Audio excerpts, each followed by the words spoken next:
got mine on.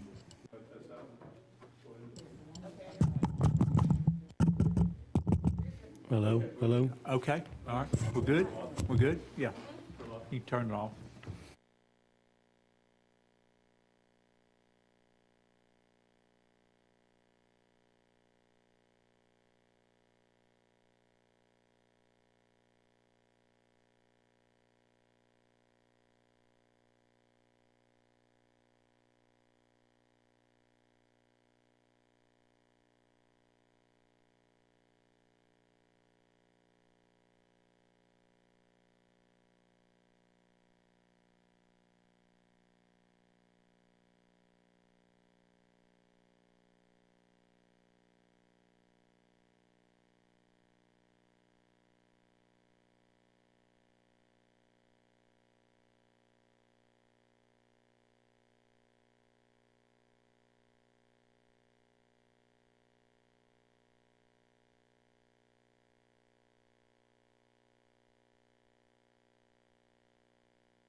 I picked Hogwarts. I was wrong. Yeah, that's right. Y'all recapping Jefferson. All right, everybody turn your mics on. And countdown.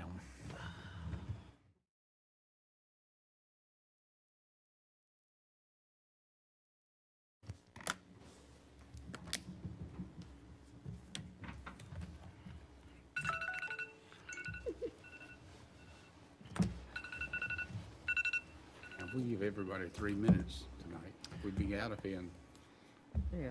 Or in 30 minutes. Okay, I'll call to order Rolesville Board of Commissioners Workshop Session, November 16th, 2021. If you would, everybody rise and we'll do the Pledge of Allegiance. I pledge allegiance to the flag of the United States of America and to the republic for which it stands, one nation, under God, indivisible, with liberty and justice for all. Thank you, board. Tonight is workshop session, so there's really no business we got to take care of. It's just here's some informational items. Got quite a few of them. The first one is Rolesville Community Center at Cobblestone update and layout, components, and feasibility. Rachel Nielsen, I think, is here. You want to come up, any introduction from the staff, Michael or Kelly? Thank you for coming out. Appreciate that. Thanks for having us.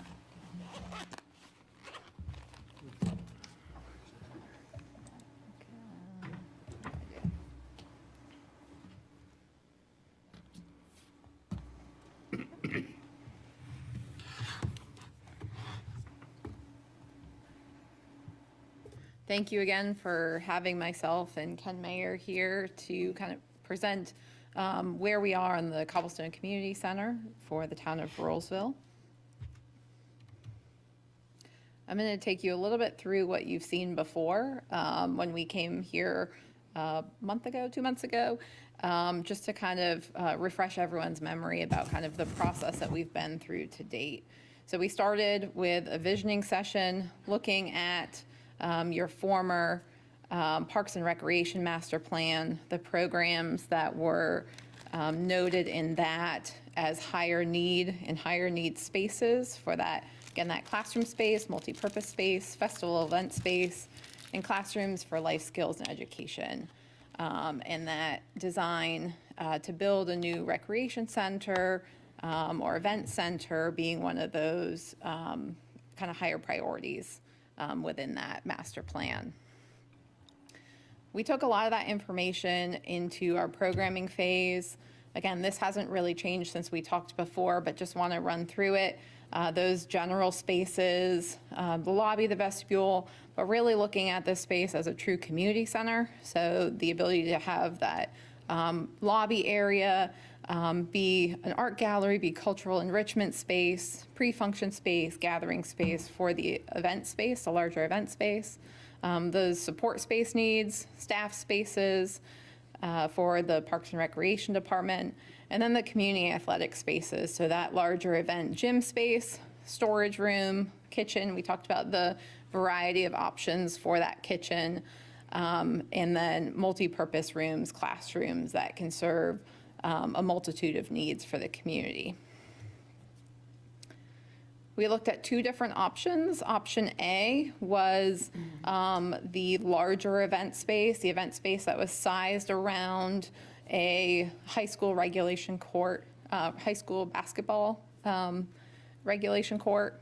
And then an option B that had a smaller event space that was sized around a half-size court, just kind of using those as our parameters to look at the size of that event space. Through our discussion last time, we moved forward with well, let me go into the option A, option B. So again, the difference between those mainly being what types of recreation events can happen there, kind of that use for full athletics as opposed to just for smaller recreation events.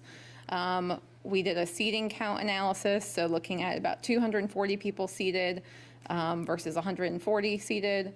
There is an increased cost for option A just because it's a larger building. But option A does accommodate more spectators for performing arts events or larger event spaces, event programs as well. So coming out of that last discussion, we moved forward with the option A, which was that larger event space. So again, we're showing on the kind of right side here, that first floor plan. Let's see, I think you can see my mouse. So the main entrance being on that corner with the ability to go up to the second floor, mainly being located there. A large multi-purpose classroom space that opens kind of directly into Cobblestone's main event space and main lawn space. Restrooms on the ground floor, commercial kitchen that can be used for catering, teaching classes, a variety of different events, concessions, and then laying out that event space. Again, this is with the 240 or so people seated. We did add in some fixed bleachers or movable bleachers, which would allow for a little bit more, and some additional storage space to be able to accommodate a portable stage for those kind of performing arts or other performance events. On the second stage would go floor, where the bleachers are? I'm sorry? Does the stage go where the bleachers are? We would assume that the stage would probably be set up along the opposite side of the bleachers. That way you can seat people in those bleachers for stage events. But as a portable stage, it could be located anywhere within there, within that space. On the second floor, we're showing that basketball court. There is not a two-story, this is a one large two-story space, so there's not a second floor over there, just kind of showing those two different layouts of how it lays out for the community space need and how it lays out for a recreational need. And this is the larger one, right? This This is is option A. So where's the storage in your picture, in this drawing? This room right down here, The general storage? yes. And that space would have a mezzanine in it, so it could be a two-story storage space. What is the square footage on that? I'm sure it's on it, but I can't. No, it isn't. Yes, it On is. that room in particular, 424. On the closet, I mean, on the storage space. Yeah, it's 424. yes, 424 square feet. Okay, so that's really not that big to accommodate a bunch of chairs and tables, right? Yes. So from the colored drawings where you show option A, did the storage move? Yes. Okay, because Yes. I'm like, I see storage up here, but I Yeah, don't see the yeah. same. So what we did is that we kind of started with a very conceptual blocking diagram Okay. on the option A, Okay. looking at what are those types of spaces, what's the general arrangement, and then as we got deeper into conceptual, we looked at really the specifics of how each of those spaces laid out, making sure that they fit well with what furniture needs to go in them. For example, that multi-purpose room right on the ground floor, kind of making sure that that works as a classroom type space, as a larger event space. On the second floor, we laid out the office areas, making sure that we have enough rooms and desks for the people that would need to be within that space. We also checked this classroom space upstairs to make sure that we could fit the size fitness classes that we may want to. If there's a small dance class that happens, or a yoga class, making sure that we can accommodate the number of people that we need to for that. I keep going back to storage because we did a tour of community centers a few years ago. And one of the things that all of them expressed a concern about, let me take this off so the public can hear me. Several of them expressed the same concern about storage being lost. And so when we start designing things, so I see in this colored diagram, you have multi-storage and general storage. And we get down to the detailed drawing, I only see one storage area, which doesn't spatially, to me, look the same size as what was in the previous one. So the multipurpose storage is right here, Where? this large room right here. The whole room or just where you're circling at? That whole room. So the room with the tables is the multipurpose room, and the room right next to it, the entirety of that room is storage. And what's the square footage on that one? 194. What is it? 194. 194 square footage. Good, I just didn't want it lost. Yeah, and then totally understand, because yes, That that was what is they told definitely a concern. It comes up every single time. It also is, that if you have it, you will use it. Right, okay. But this room should accommodate needs for, if there are art classes that are happening, storage for some of those art class needs, but then also some table and chair storage. The one in the gym is meant to accommodate the portable stage, tables and chairs, and then any other gym equipment that might be needed. If there are volleyball nets that need to be stored somewhere, those would probably be stored there. That's not big enough to accommodate all of that. I'm looking at 400 square feet. I'm picturing it right now. That's not going to all fit with 240 chairs, seatings.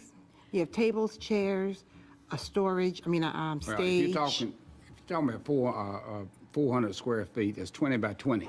That's from that wall to Kelly, if you're looking at 2 by 2 ceiling tiles here, and from Kelly over to me, over here, square, and that's it. So let me Right, and ask that's a it. question. That's it, you're right. You said 2-story, so that means that they would have to purchase a lift? I'm assuming that that is how, So either we could do it with a lift or with a ship's ladder, and some of the lighter stuff could be stored on that second level. There's also the consideration of how often you plan to use a stage or tables and chairs. If that's something that you would, if they only plan to be used once or twice or 3 times a year, does it make sense to purchase your own or to rent those and have those be dropped off with the large garage door that'll have loading access? To rent what? Either the stage or like when you're doing 240 people seated in here, the additional chairs. Instead of storing them, just rent them and bring them all in. If you're gonna have like 1 or 2 events starting off or something, you know. No, you really don't want to get into the business of having to rent chairs and tables, because that can be complicated in terms of delivery and drop-off. That's just my thought on it. I don't, because sometimes they can't bring it during the hours that the facility would be open or available. I mean, like, I understand that as an option, but I wouldn't say that, no. So what we'll do is what we can do is we can actually lay out all of that storage, all of those tables, because all of the tables will kind of fold up and stack. Same with all the chairs, and double check that room. So again, that's 2 stories there. You'll also have chairs and tables for the multi-purpose room. So some of that can be stored. I assume you're not going to be using both rooms concurrent, so it'd probably be a shared use of chairs. And we'll double check the size of that. There is an opportunity to expand the size of that room if needed too. And we can look at that on the site plan. There's an opportunity to grow that room and make it deeper. And so we can do that if needed. What's the ceiling height on the first and second floor? We're about 14 feet per floor, so about 28 feet total. So you're gonna have a basketball court that's only got a 14-foot ceiling? No, that space will be 28 feet tall. Okay, Yes. it'll be open. Yep. Okay, The okay. other, the spaces around it will be the 14 feet Okay, ceilings. okay. That'll be the 28. And just to clarify on my storage question, there are several areas, Michelle. It's not just the 400 square feet. There's Right, another one. she named the other There's one like as well, 3 or which 4. is very tiny. There's another one right here, another one over here, Yeah, and another one upstairs.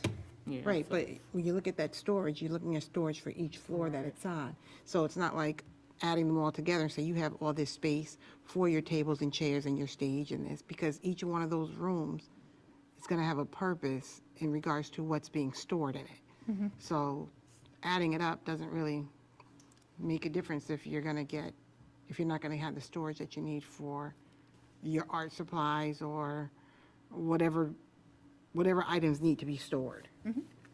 And there's no storage upstairs, correct? It's There is a storage room off of that classroom. All right, who wants to run up and downstairs because you have something stored upstairs that's needed for the downstairs? classroom, that one. Okay, well, you answered my question. I just thought they had disappeared, so No, yeah. clarify for me where they No, were they just sparsed out. aren't colored in. Sorry about that. That's okay, thank you. No elevator? Oh, yeah, yes, I see it, I see it. Okay, okay. We do have a code requirement for an elevator, so there will be an elevator. And I can come back to this too, but I'll. So the other thing that we did is we coordinated with the Cobblestone developers to rework how the drop-off and how the site plan worked around this building. So you'll notice this cut-through drop-off right here. One way, and that drop-off is on the passenger side, which is typical that we'd want to see at a community center, especially for children. The entrance to the building is right here on this corner, and there is a pretty large canopy that you'll see that kind of covers right up to that drop-off area. As I mentioned, we have that loading area directly into the gym space, and that can happen right through this back area. We've coordinated that with Cobblestone as well. This is that storage area I mentioned, that gym storage area. So this is where it has the potential to grow into some of that kind of green space in the back there if we need to. Can we pause on that for a second? So, if you remember, we talked about this the last time, and your site plan approval was allowing administrative review. Your mic's not on. So you remember last time we talked about this when Rachel was here, and then the site plan review that you did for Cobblestone, you granted a condition of administrative approval for a cut through, and I want to make sure that you're okay with this before I administratively approve it. Does anybody have any questions on this, or what do you all think of it? I do have one quick question. So you're saying that the drop-off is off to the side, I'm not sure directionally which, if that's in the east, north, or what have you. So that's drop-off for, like, parcels or something? What is? People. Or is it is Typically people? So this drop-off right here is for people. No, not that one, the one on the side. On the side, that would be if you're Like holding inventory? larger events. Okay. If JG hosts a wrestling event here, that's where mats would come in for the wrestling Okay, event. so that's what I or thought, all right. Things like that. But the front side is primarily for people? Yes, Okay. yeah. And I have hard copies too, if you ever want. Can I have one, please? Sure. So where's the front? It's not clear where the front is. I know you said it, but I don't think it was a pointing. Right here, and I'm actually, The corner. that yeah, corner so I'm right gonna there. slide right over to the next slide here. I see. And Because that's this might be a what- little bit more helpful to see the front, and we can jump back to that site plan. Yeah, okay. So you see, this is the entrance right here, this kind of main feature point right at the corner. That drop off is right over here. And then you can see the cutout over here, and that's parking. So there's parking along this front area over here that corresponds to this parking on the site plan. Gotcha. Just out of, oh, go ahead. Where's the memorial? Has that been talked about? Did I miss that? You look at the I couldn't find it. Where the circle, The Veterans Memorial? near the street, all the way down the Right here. bottom, the circle. you have a hard copy? Oh, in the middle on the bottom. Yeah, I lost that. Right there. Yeah, right here. I got it. Yeah, it was very light. Okay, thank you. I just have a little question about parking, so I'm going to digress a little bit from that. I'm looking at your parking.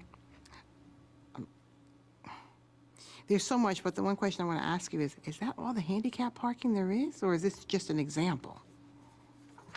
This is from the approved site plan. Okay, but does that mean that's all the Probably handicap required. parking there is? Oh, this is for that area around here. So there's 4 spots identified, I believe, around here. I see 3.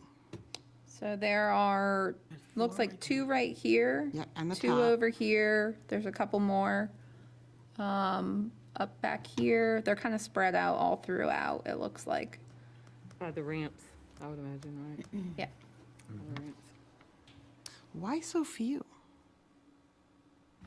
I mean, I'm not saying like it should be like Walmart where every parking spot is handicapped, but I'm saying this here you like have so few.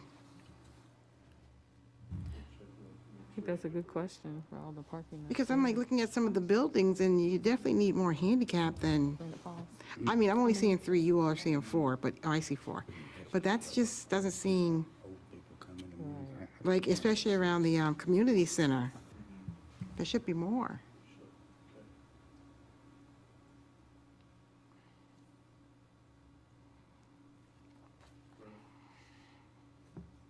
I have a question. Have you worked on another development like this where a community center is in the center of a retail you have? Just like this, no. Similar? Similar, yeah. So Mike, I'm wondering how the parking for the events works. I mean, is it just like do your best and find a spot close up even if you're in your wedding dress? Well, not your wedding dress, but in the wedding party, you know what I'm saying? Yeah, I mean, it would be treated kind of like an urban community center. where that typically would be the case, where there might be an opportunity to have, and this is discussion with Reserve, kind of yeah. developer about some designated spaces. And then there might be kind of discussions that you all might have with them about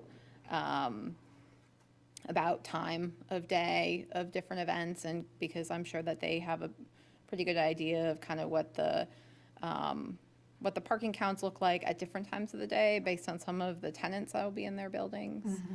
That's a good suggestion.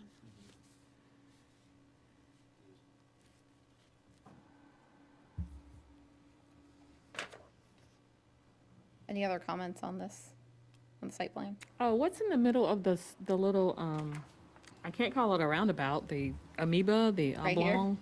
Yeah, We'll get to that in a minute. yeah, that thing, the mushroom with no bottom. We have some thoughts on that. Okay, thank you. So as we kind of developed that floor plan and kind of looked at the arrangement of those spaces and how they really worked and flowed within the building, we kind of concurrently developed the conceptual design for it. So we worked with Cobblestone, with the developer, and with their architect, Klein Design, and both of them have reviewed the conceptual design, have provided comments and any feedback, and have provided all positive feedback on it as well. Materials have not fully been determined at this stage of design, but the kind of concept was to be able to match some of the materials that they have within some of their other buildings in this building, to kind of correlate those two and really tie it in to the rest of the development. So with the brick, there's an opportunity for that. Along the bottom, you see this gray color. They have a kind of larger masonry, limestone-looking material on some of their other buildings, and the thought was to bring some of that in here.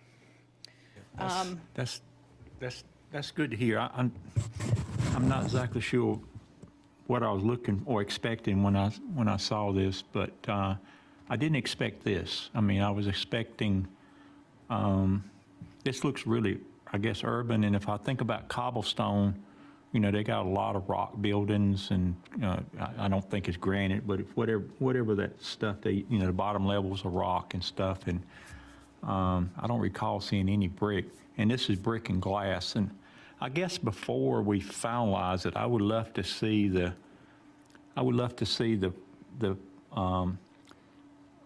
facades of their buildings. I think they got 8, plus this building, make sure this board thinks it looks good together, because I didn't think theirs looked like that. I remember, a lot of wood. and rock too, the bottom was rock and stuff. So, you were saying limestone or something, so that's Yeah, kind so of rock. they had kind of a rock at the bottom of some of theirs, but they had this larger format limestone-looking kind of piece of masonry at the bottom of a lot of them. I have a couple of the elevations here too that I can bring over.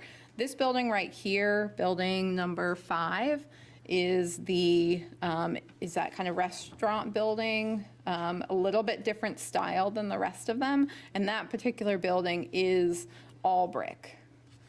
So the idea was to really tie into that, because that has more of a similar use to this community center building than some of the residential buildings do.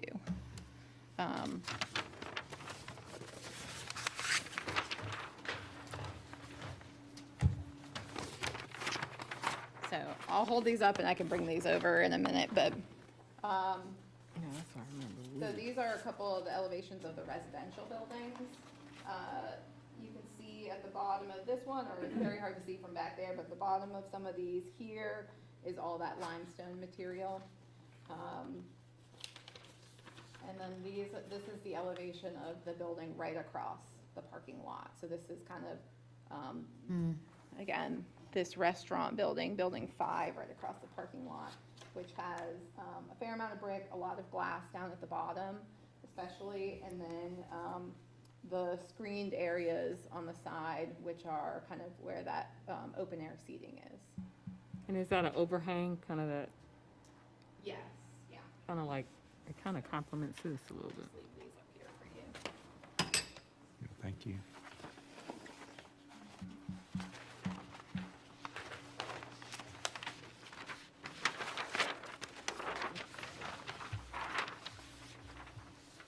And so we can come back to that too if you have any other questions on that. A lot of this building, if we kind of jump back to the site plan around the kind of plan east, plan south sides is pretty tightly surrounded by some of Cobblestone's other buildings. So those two sides, we really wanted to make the feature of the building the front corner, the side that faces that event space that everyone's going to see. So that facade right along the drop-off, and then again right along the event space. And so those are those two faces that you're seeing here. So those are the two faces with a lot more of the glass. The other two faces don't have quite as much glass because those are directly into the gym event space, and we wanted to be cognizant of bringing light into some of those spaces with the types of events that might be happening there. So this is that front elevation. Again, if you're coming down the parking lot, about to come into that drop-off, that's that front elevation. Was that the drop-off right there? Was that the rendering of the This is drop-off? the cut-through drop-off right here. Okay, Yep. The box at the back there, the gray box, how visible is that to, I guess, the street and, So because those, it looks like it's just a plain box, ain't it? those two boxes are representative of Cobblestone's Okay, buildings. okay. Yeah, So they're not part of this? they're not building? part of this, no. Just so you That's a understand good- kind That's of. a good, that's a good thought. I mean, if we could see them together, Mm-hmm. you know, I don't know, I guess there's a bunch of tricks in photography how to do that. But, you know, if we could sit in the middle and look around this circle there, what it would look like, would be kind of neat.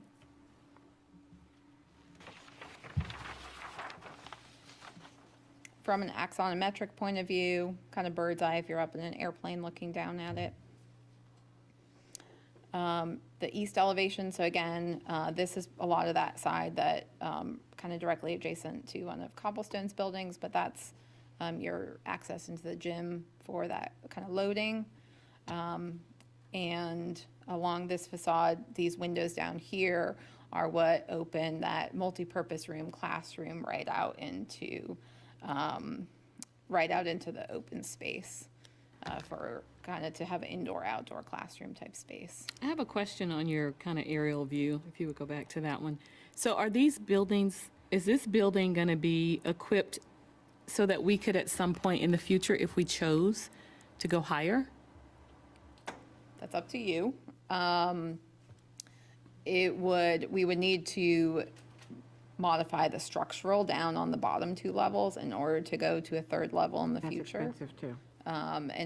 We would have to also look at the stairs and the elevator to make sure that that could go to a third level as well. Gotcha. I just want us thinking about that because I know this building, we didn't have that thought process in mind and probably didn't have the money for it at the time, but I do think that's something to keep in mind for future planning. I'm not sure what the zoning requirement height limit is right there. We can work on that. All right. Yeah, I don't think theirs are 14-foot floor to floor, but Right, but. From foundation up, but it's a thought.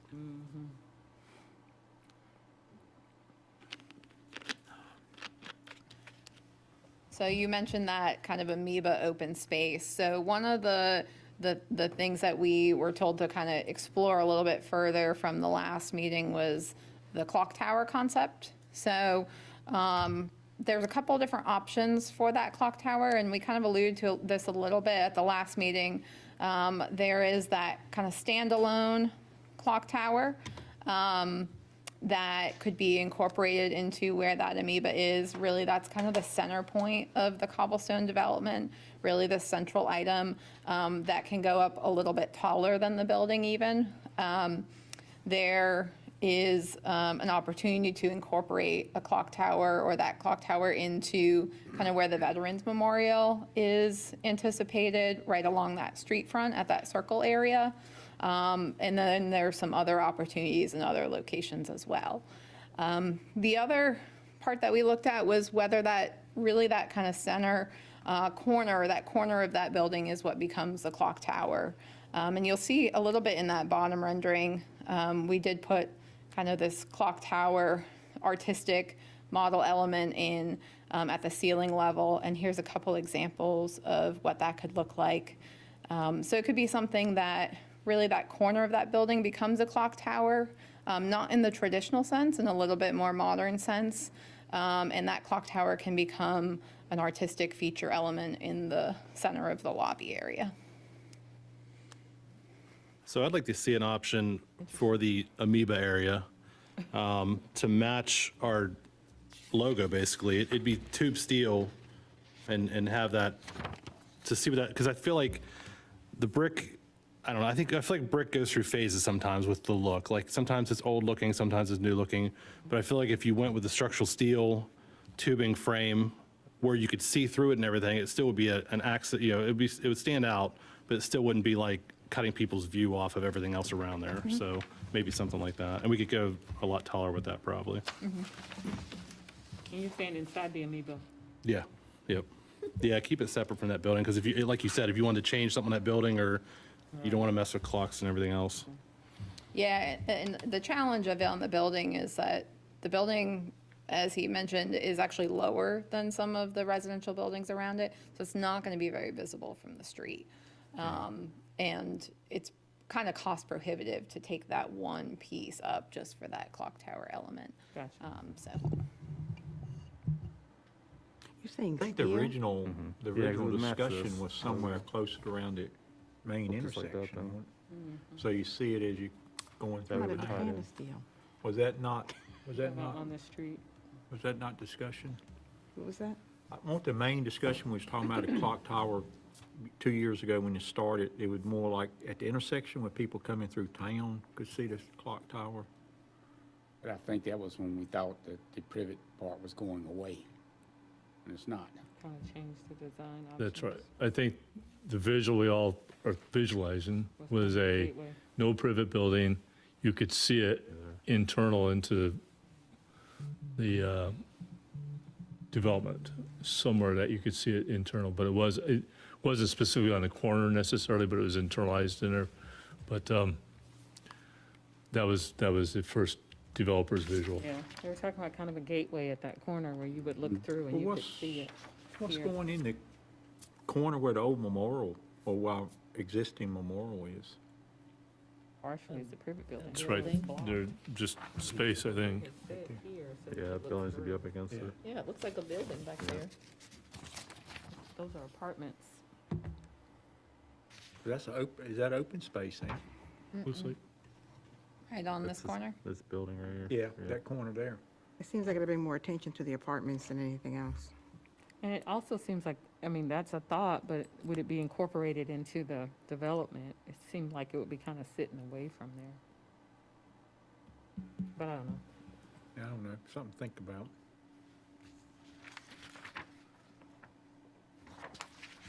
What are the little shapes over here? I don't know it's kind of to my left of the building. It's like a triangle and then kind of a rhombus.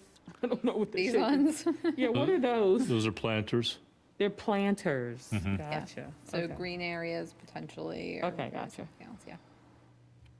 The only thing else I'd like to see too is with that garage door, you might be bringing in some heavier stuff. We might have to like reinforce that concrete further out and make that a little bit wider right there too. Yeah, and my understanding is that Cobblestone planned for like a curb cut right over there, somewhere along one of these, to be able to drive right up Okay. there.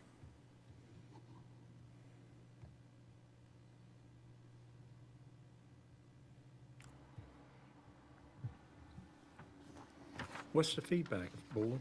I think she was up to questions and feedback. I like the building. I do think it has a modern feel, more so than anything else. My concern is, take this off. My concern is how things kind of meld together. I think I heard that expressed already, but how they kind of meld together. But I like it in general. I just want it to all look nice together, and I'm all about our logos and all about Roseville being plastered on everything. Spent a lot of time on that marketing stuff. I want it represented. I need some blue and green in there.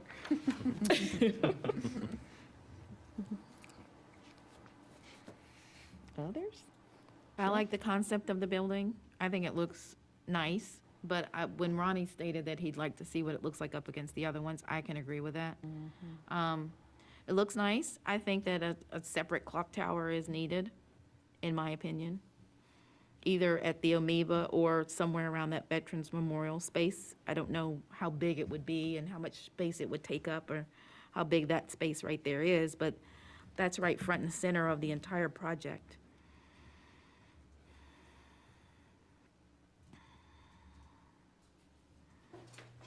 So are you just asking about the design or the other items we mentioned too, such as storage, parking, and the clock, the location? All the above. Yeah, well, all the above are my concerns. The handicap parking. We have a lot of older senior citizens. We have a lot of injured people. Yeah, so now, we need Rachel, some you're parking. not part of the parking plan, are you? I mean, you as the building, right? We are So not. we would We need to weren't take that involved in back that to the- development. Well, give them a little heads up that that's going to come up then. Yeah. So What that they'll about the know. building? How do you feel about The building, I'm fine with the building. I'm not really too keen on the clock that Paul described, but I would need to see it. I like whatever I would like for the clock to match the structure of the building. But that's, I could see it all, you know, I'm open to seeing what Paul had said, for sure. But the building, I'm pretty pleased with it. Yeah. I just hope there's some type of a way they all kind of connect with each other in appearance. So they don't all have to be brick, they don't all have to be made of cobblestones or stones or what have you, but just a combination of each such that no one building stands out unless it's that building. Are you all going off the drawings, or have you all consulted with them and them giving you samples of what they're using on the building fronts? So Materials? for materials, so Yes. far, we've been going off of their drawings, which I understand is pretty set in terms of, yeah, Yeah, that's their approved. yeah. Typically, at this stage of a project, we don't normally get that far into materials, colors, that kind of thing. We did want to bring that up on this one because we knew that was going to be a concern. So there's definitely opportunities as we get further into design to fine tune a lot of that, and to make sure that we've got kind of the exact matches for some of those materials or some of those colors as well. Okay, I think I heard April and Paul. Jackie, I didn't hear much of you. What are your thoughts? I'll save my comments when we get to opinion of probable cost. Is that coming up? Show me the money. That's next, and That's and you know the way I think, and everything boils down to cost. How much is it cost? So I'll save my opinion till we get to the next section. Okay. So the one other thing I wanted to bring up, and Michelle had a point too, with the storage on that back side, I guess it'd be the south side of the building, where it sticks out and you have the storage for the basketball area. Can you extend that storage all the way down the side of that building? Yes, Down through there? Okay. all the way So down you- this way. So you could have more storage like all the way, and then you could have another entrance probably there too, maybe at the Another other entrance end. or two. Yeah. Just if we need, I mean, you know, especially if we need storage, at least you know it's an option down through there. But currently, it's a planter. Is that a planter? Is that another Currently, planter? it's, I think, green space, I Yeah, think okay. kind of. The planter's on the other side. Are you talking about here? Yeah. Anything that's clear. Down somewhere along there, we probably we'll have a transformer. Okay. We'll probably put HVAC on the roof. Okay. And make sure that that's screened, not visible from anywhere. But then there would be that electrical transformer somewhere along there, or, and if we have a generator for this facility, that's kind of a point of discussion. That would have to go somewhere around this building also. You'd probably would you block that in, like, brick-wise? We would screen it in, yeah, with some type of screen wall, whether it's a brick screen wall or something else. What I'm hearing, Rachel, is let's evaluate that space. Mm-hmm. And see if there's ability with the developer. Ronnie, so what's this? Yeah. Yeah. What is this? And it's to kind of a value analysis of, does it make sense to, this is high-cost storage in terms of a cost per square foot and building it here versus if you're just needing to store tables and chairs somewhere, do you have a cheaper storage facility somewhere else where you don't store it all here, but you have the ability to bring it over? You're paying less on a cost per square foot for that space. That's what I have to ask her. One other question I have, just on the building itself, when we're talking about coordinating with Cobblestone. So it's called Cobblestone, right? And so when I look at the building, there's no cobblestone. So that concerns me. So we go from, not that it has to have cobblestone, I'm not trying to design it, but what I'm saying is all I see is brick. And it feels somewhat sterile, and I know it's more modern, but if it's cobblestone, and that's kind of a theme running throughout, maybe there's some coordination there that could happen. That was my point when I was saying brick versus cobblestone. I know in my town, we had cobblestone, but it was a street. And it was expensive, but it was really nice. But it did show, it reflected the name on that street. Right, yeah. This, I'm still trying to figure something out. What is this? I believe that is their outdoor seating area for the restaurant. The restaurant. Oh, Yeah, okay. remember the restaurant on top, they were gonna have a Rooftop rooftop bar. restaurant. Okay, so wait a second. Let me make sure I'm pointing to the right thing. I'm pointing to this section right here, right? So it's a covered Yeah. rooftop? So it's not really literally on top? It's, I think it sits on top, but I want to say it's a cover, a roof. Okay, so. Lord have mercy, sorry. So just, we're talking about this part right here. So what's down here? Say it again? Yeah, you can go upstairs. I have it all terrible, I'm so sorry, it's so long. Okay, so this right here is, Rachel's not the architect, Yeah, that's cobblestone rendering. so we'll have to find out. Yeah, that's cobblestone. Whose mic's not? His? Yeah, sorry. all That is, right, that is Cobblestone's plan. We'll find out specifically what that is. all right. Hold on, it's gonna be noisy for a minute, I'm so sorry. Did you want to see Any, this? any else feedback to Rachel on the building, or your general thoughts of what it's serving and all? I mean, except for what we said, I'm We'll move good. on to the yeah. But I do want to see the design, if you say cobblestone, like Sheila said, and I was alluding to earlier, let's see some cobblestone on the, somewhere on this building. But other than that, I'm good with it. Yeah, I am too. And like I said, the facade, we could kind of think about that. And you can make a building look like whatever you want to. As for the layout, I like the layout. I think I'll be honest, I think it works really well for our youth events, sports events. And I think it works really well for banquet type situations. Those things. You know, I don't think it's on work the greatest for cultural art type stuff, but you know, you can't get everything in one building, so that may be something in the future with the larger stage and the seatings for that and all that kind of thing. So, but I think the purpose of this one is to have banquets and events in it, and it's a pretty large area, so I think it can host. One of the things I want to make sure you could host a chamber, what do they call the thing they did have every year? The Annual dinner, I Annual wanna dinner. say. the annual dinner is one thing, but the other one was. The expo. Expo. Thank you, Jackie. The Expo. I think all that, this is gonna serve a good purpose for all that, I think. You agree? You think? Yes, yeah, I think the size of it is nice in that it allows for kind of the day-to-day use of it. So on a daily basis, it's maybe used a little bit more on the recreation athletic side.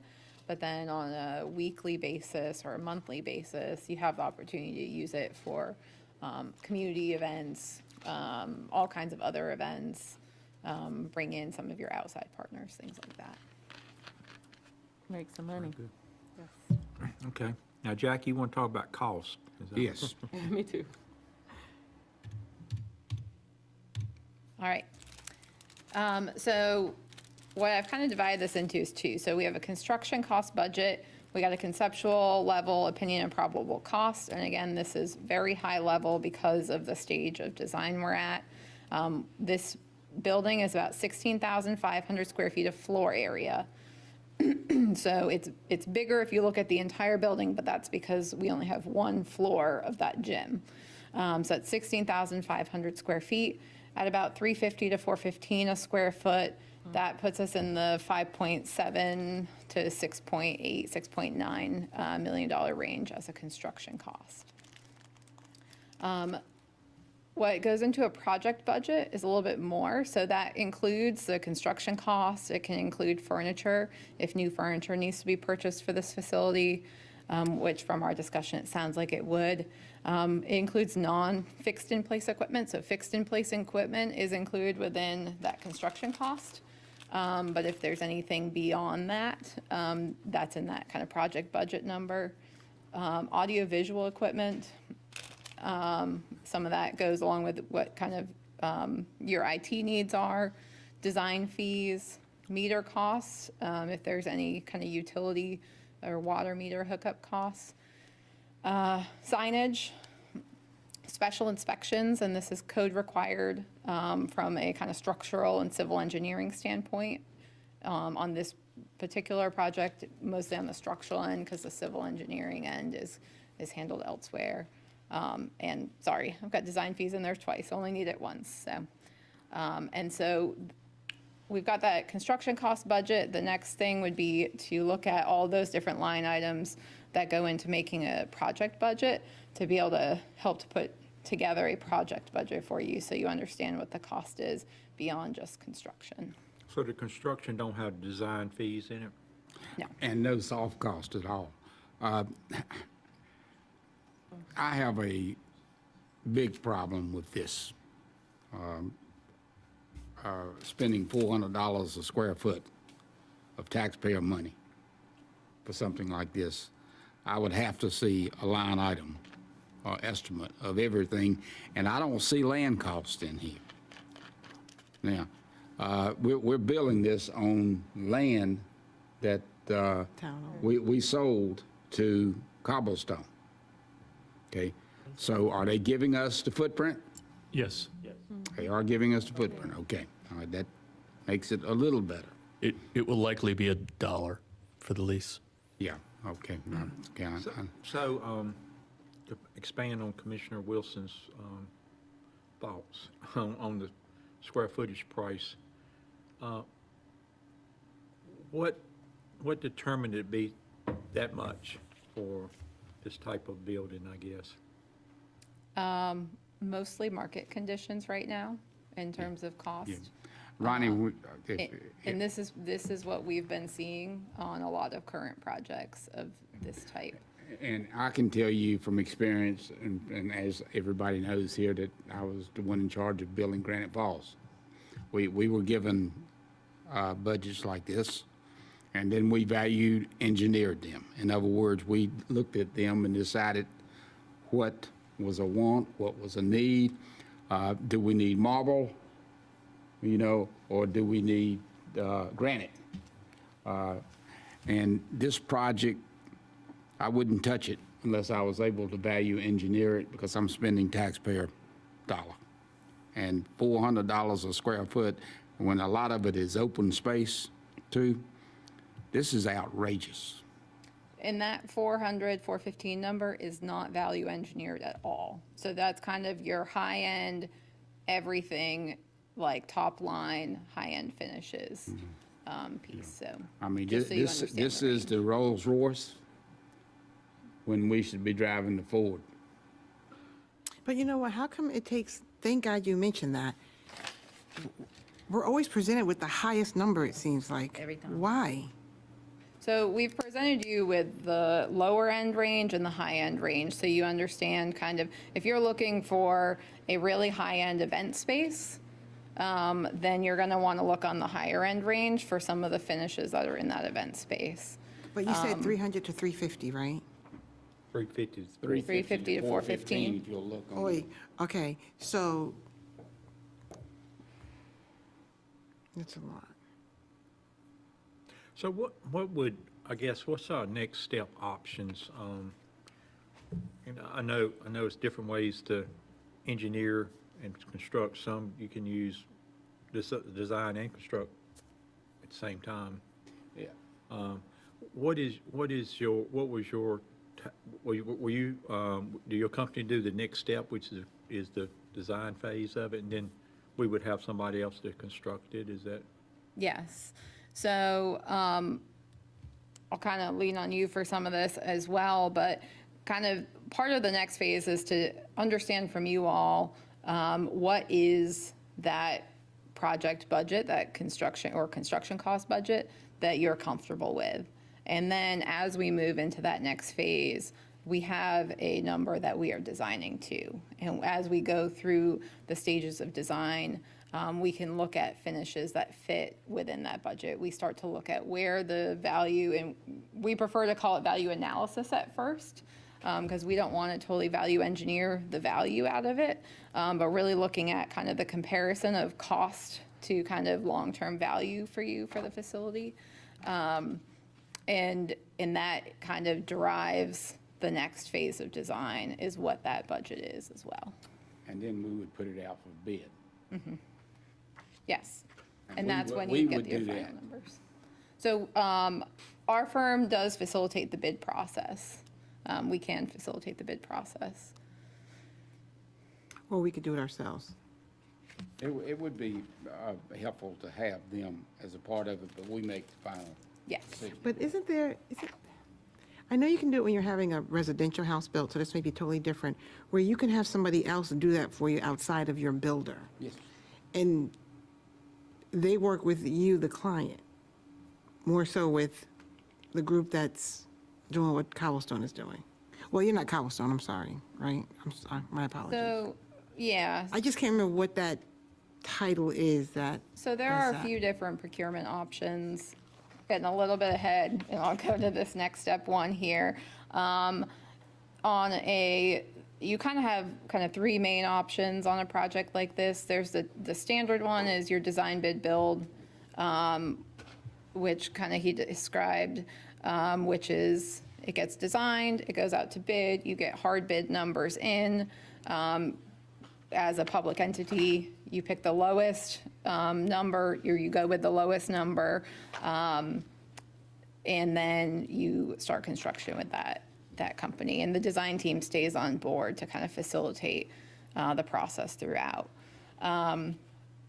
The other one that is pretty common, especially with public projects, is what's called a construction manager at risk. So it's where you bring a construction manager on, and I think this is what you're thinking about. Yeah. You bring a construction manager on early in the process. So like as the project maybe is starting or finishing schematic design, that construction manager stays on through the entire process. So they are the one facilitating a lot of the bid process. They are the one who will be getting bids in from subcontractors, but they're your main point of contact in construction still. And during design, they're helping look at those cost estimates and helping facilitate with that value engineering, value analysis piece. The third option is the design build option, much less common in public projects, at least right now. And this size project might not be as good of a candidate for that. It's typically used in significantly larger projects that maybe have a really critical path in terms of schedule. And that's where you have a construction and design team together working with the owner for that. So, does that help answer that a little bit? It did. So just on the next step, so developing that project budget, so understanding what is that number that the town is comfortable with in terms of a construction cost, looking at how we build the rest of that project budget with those different bullet points, and kind of coming up with what that looks like. And that looks like kind of the December timeframe. In January and beyond, there's a lease agreement that needs to be signed and put together with Cobblestone, developing those conceptual design into construction documents, procurement, so that whether that's, I mean, it's a bid process no matter what you do, but whether it's a design bid build or a CM at risk process, construction, and then just the I think the development agreement, construction is completed around that February 2024 timeline. So what build type is this considered? Is this considered like a recreation gym, or is it a combination of government buildings? What do you consider it in the architectural world? Typically, it varies. I would say probably per your zoning, it's probably called community center or something like that, because it's a combination of different types of uses. So and it also is an assembly type use per kind of the North Carolina building code. Assembly use means like larger groups of people coming to that facility. So it's, okay. Because I'm looking at build types, and I don't see that, what you just said, assembly type as a listing. At the cost per square footage. Oh, okay. So I was trying to understand where that came from. Yeah. And I don't see that. I have a question. So project budget, you gave us the construction cost, and I know project budget has a lot of factors involved into that, but as an estimate on a project this size, what would a budget look like? It can vary. It varies because I don't know how much of this is built into or other kind of buckets of money, or whether, for example, like meter costs, sometimes the town waives them for themselves, or furniture, how much you're bringing from elsewhere, things like that. Right. I would say around 10 to 20%. I have a And that's your question. next step, right? Is to, That's the next step, is to kind of work with kind of the project team to kind of figure out what some of those need to be. So I have a quick question. So when you said, you had mentioned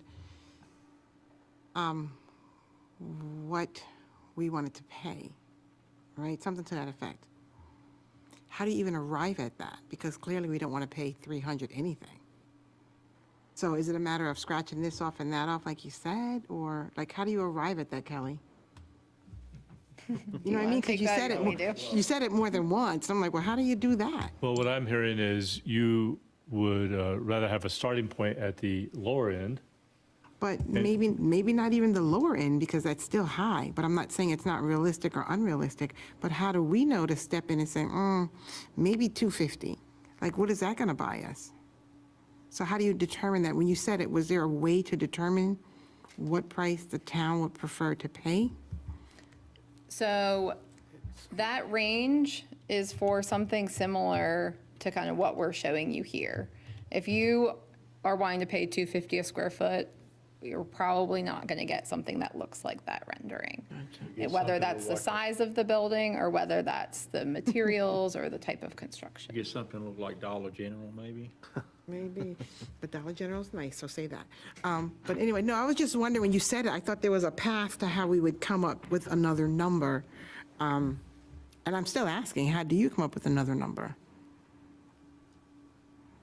Oh, The another number, if it's not in that $350 to $415 range, make sure I'm saying this right, is probably a different building. Probably, yeah. I just want to see a range. And this board probably needs to say, and I'm just throwing out an example, we want something, but we don't want to spend over $5 million, including soft costs, design, all of this furniture and everything. And we give them that number and let them come back and tell us what we can get for $5 million, if that was the number we decided to use. But we've also, or you, because I won't be here, will have to decide the debt service and the interest rate and what kind of loans we can get and the down payment and what the monthly payment's going to be. It's the same as buying a house. Before I buy a house or before I spend time with somebody who wants to buy a house, I want to know if they're pre-qualified and what they're willing to spend, or a building, or a piece of land. And that's what this is, Yeah. I feel like sometimes we're putting the cart before the horse. I think this is beautiful on paper. But when you see the $6.8 million there, it does not include the soft costs and other things to the right. She's exactly right. You can add 10% easily to it just for these other costs that are going to complement this. This is just a construction cost. So this board's going to have to decide, how much are we of the taxpayers' money are we willing to spend on this project? How much did it come to again? It's right there on, you think, at $415 a square foot, it's going to be 6.8 million. Okay. At $350 a square foot is 5.7, and then add at least 10% to that for the cost on the right, that are line itemed out. And I also want to warn on materials too. So I'm in the structural steel industry at my other job. And the beginning of the year, you were buying steel for 50 cents a pound, everything else. Right now, it's $1.45 a pound, and it's per day. It depends. You got to call in and see what your price is. So I don't know if that's going to come back down, which I doubt. I don't know where that's going to go from here. So that's another thing you got to consider here too, is, what this would have cost us in January versus now, just on material alone. There's a big increase on that too. So. And that's why we have a lot of builders right now. We've already approved these homes to be built, but they're waiting to see if the price is going down because of what happened to lumber. Right. Exactly. So, Well, that's so that's supposed to the be world going we're down. living in right now. I'm just saying this board's got to be cautious. And I know the price of lumber has gone down, but we haven't seen that yet. No. And we have built escalation into these numbers through fourth quarter 2022. Okay. So assuming construction starting around. So you've fourth quarter. got escalation in this for 1 year. Yes, Okay, that's comforting. for that exact reason, and that Yeah. those costs going up. Okay. So if prices stabilize, it'll be less. And prices come down, but definitely be less then. Because it is a lot of glass, and I think that's good. Glass is expensive though. Glass, right now, it's hard to get glass. A lot of buildings are waiting for glass. Big time. So what's your next step? So you- You're so gonna you- continue with the design costs and come back with us on Yeah, I that? think, great conversation. I appreciate all the conversation, cautions and such, and it really will get down to your prioritization and what you want the building to look like and be like at the end of the day. So, we'll continue working on some of the project budget elements and such, and we'll probably start at the lower end and talk about what that means and doesn't mean as we work through it. But then in January, you're going to have this conversation, right, and prioritization. And there's going to be a number we're going to talk about in that discussion for all your projects. And so at that time, you hopefully will start thinking about a range or a number that you think you could work within on this project in association while we are working on some of the specifics of the project budget. But, at this stage, what I'm hearing from our consultant is for this building at the lower end, it's $350 a square foot, and that's where we would start for this building. Is that right? That's your advice, or? Yeah, And then you would say that brings you these type of finishes and such like that? yeah. And so the higher end of that, the 415, is the high-end finishes on a lot. Hey, Kelly, when are we going to get into the conversation about the lease amount? I've been so These curious. amounts can be right now, it's going to be $1 for 99 years. You're talking about from Cobblestone? You're talking about the ground lease. Yeah. Oh. Oh, I was all ready for a fight, but okay. No fight. Okay, all right, thank you. And was the cost of this building, did we calculate a number, remind me, in that priorities list we discussed last week? Those 16 priorities, I think it was. Yeah, I think it Was was, in that the, on I think that it was in the list? top 6, I thought. Was it Yeah. on that list? It was, but it was low. This the one It wasn't in the top 6. Yeah, it was in the top 6. Oh, it was in top 6, okay. at It was low 4.4. cost. But it's low, right. The number's low. It's 4.4. That's going to be amended. Or you, Yeah. you should be, I think. We're $2 million. Number How 10, did I yeah. miss the dollar thing? He said it more than once, too. So that's good. If you stay with this building, that needs to be amended. Okay. Any other thoughts, any other questions you got from the board? One thing to consider, board, if you can't digest the cost, you can go back to option B. That'll save a tremendous amount of cost there. So, Yeah, I think you're underbuilding when you do that. I think so too. I think you got to build you for know, the future regardless, so. But I agree, but you can't buy the lumber and the steel and the glass to build a building cheaper than what you're gonna have to pay for it. Unless you got some discounts, Mr. Steelman. So, I you know, think it's only about a 4,000 square foot difference. So 4,000 times that, cost per square foot, it's not it's not a $2 million difference. yeah. It's a little bit less than that, so. So, you know, it kind of what it is, in today's environment. That could change. It could be better.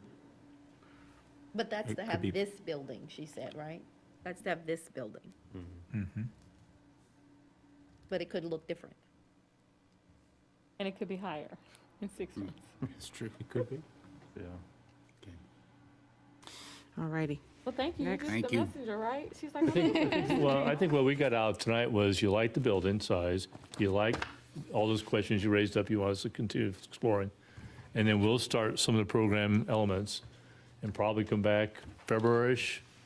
That'll be tied to your prioritization conversation. And you'll start to kind of come to terms what you want to do with this Yeah. building. The question I always ask, are there grants available for this development of our downtown? Have we looked into that?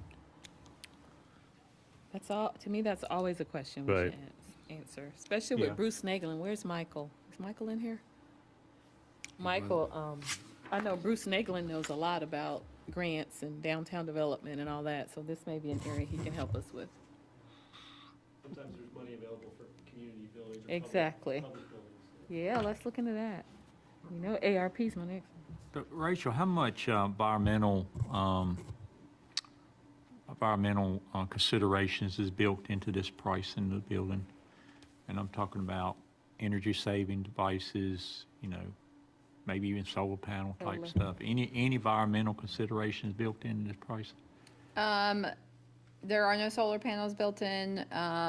We typically look at these buildings from a pretty high energy analysis standpoint to start with. We look at kind of lighting control systems and pretty efficient HVAC systems. So in terms of kind of your lead and you're looking at like the solar panels or that kind of geothermal, like that's not included in it, but kind of a baseline sustainability is. Very good. Duke Energy, your partner. I made her go down the exercise of solar panels. Yes. With what? Say that again? I made her go down the exercise of solar panels. And Oh, you did? it You did failed, already? it failed, Yeah. yeah, Not a great return on investment. not yet. But I think, you know, I think you get discounts for what is the lead, I think, or the, whatever the, Yeah, but I think it'd be more expensive to build to lead. We could That's build right. to lead, but we don't need lead certified. That's right. yeah. But I think it does give you credits and stuff, but none of that's built in here, lead, anything like that. Maybe it's something our utilities want to do to invest in their communities. We could use solar and be the example community. Who is it, Duke Energy and Wake Electric? Is it Wake Yeah, Electric? they was doing some stuff. It would be Duke.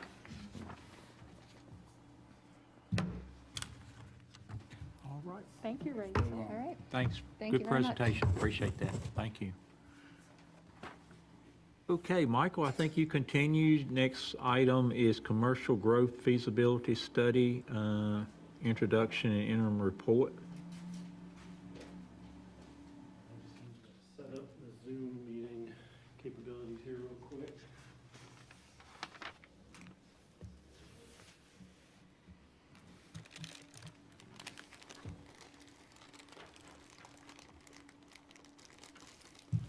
Have with us tonight some representatives from O'Brien Atkins, our consultant that we hired to conduct the feasibility study.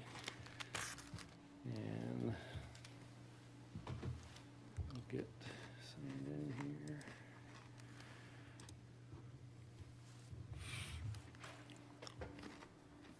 here. Oh, I'm sorry. Lotion?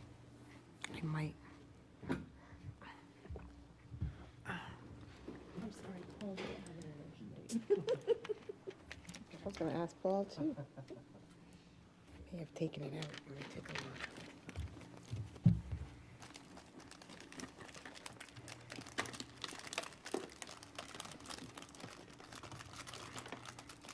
I was looking for this, so I found it. It's on gallery view, so when Crystal starts speaking, she'll hear. Oh, I don't have any.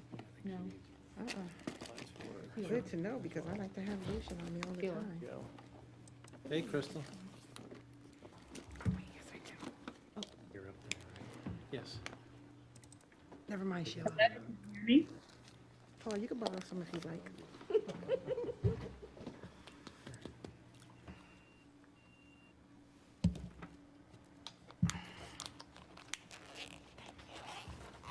Thank you. Ronnie, you over here just a snack king tonight. Have one. No, thank you. Thank you, Ron. We started at Tell 6. you what, he came in with sugar fix. You just Hope snack. it's low sugar. What kind is that one, a cinnamon one? My mom likes those. If I was Okay, able good to evening, try. everyone. Hi, I'm Jay Smith. I'm a landscape architect and planner with O'Brien Atkins Associates in Research Triangle Park, North Carolina.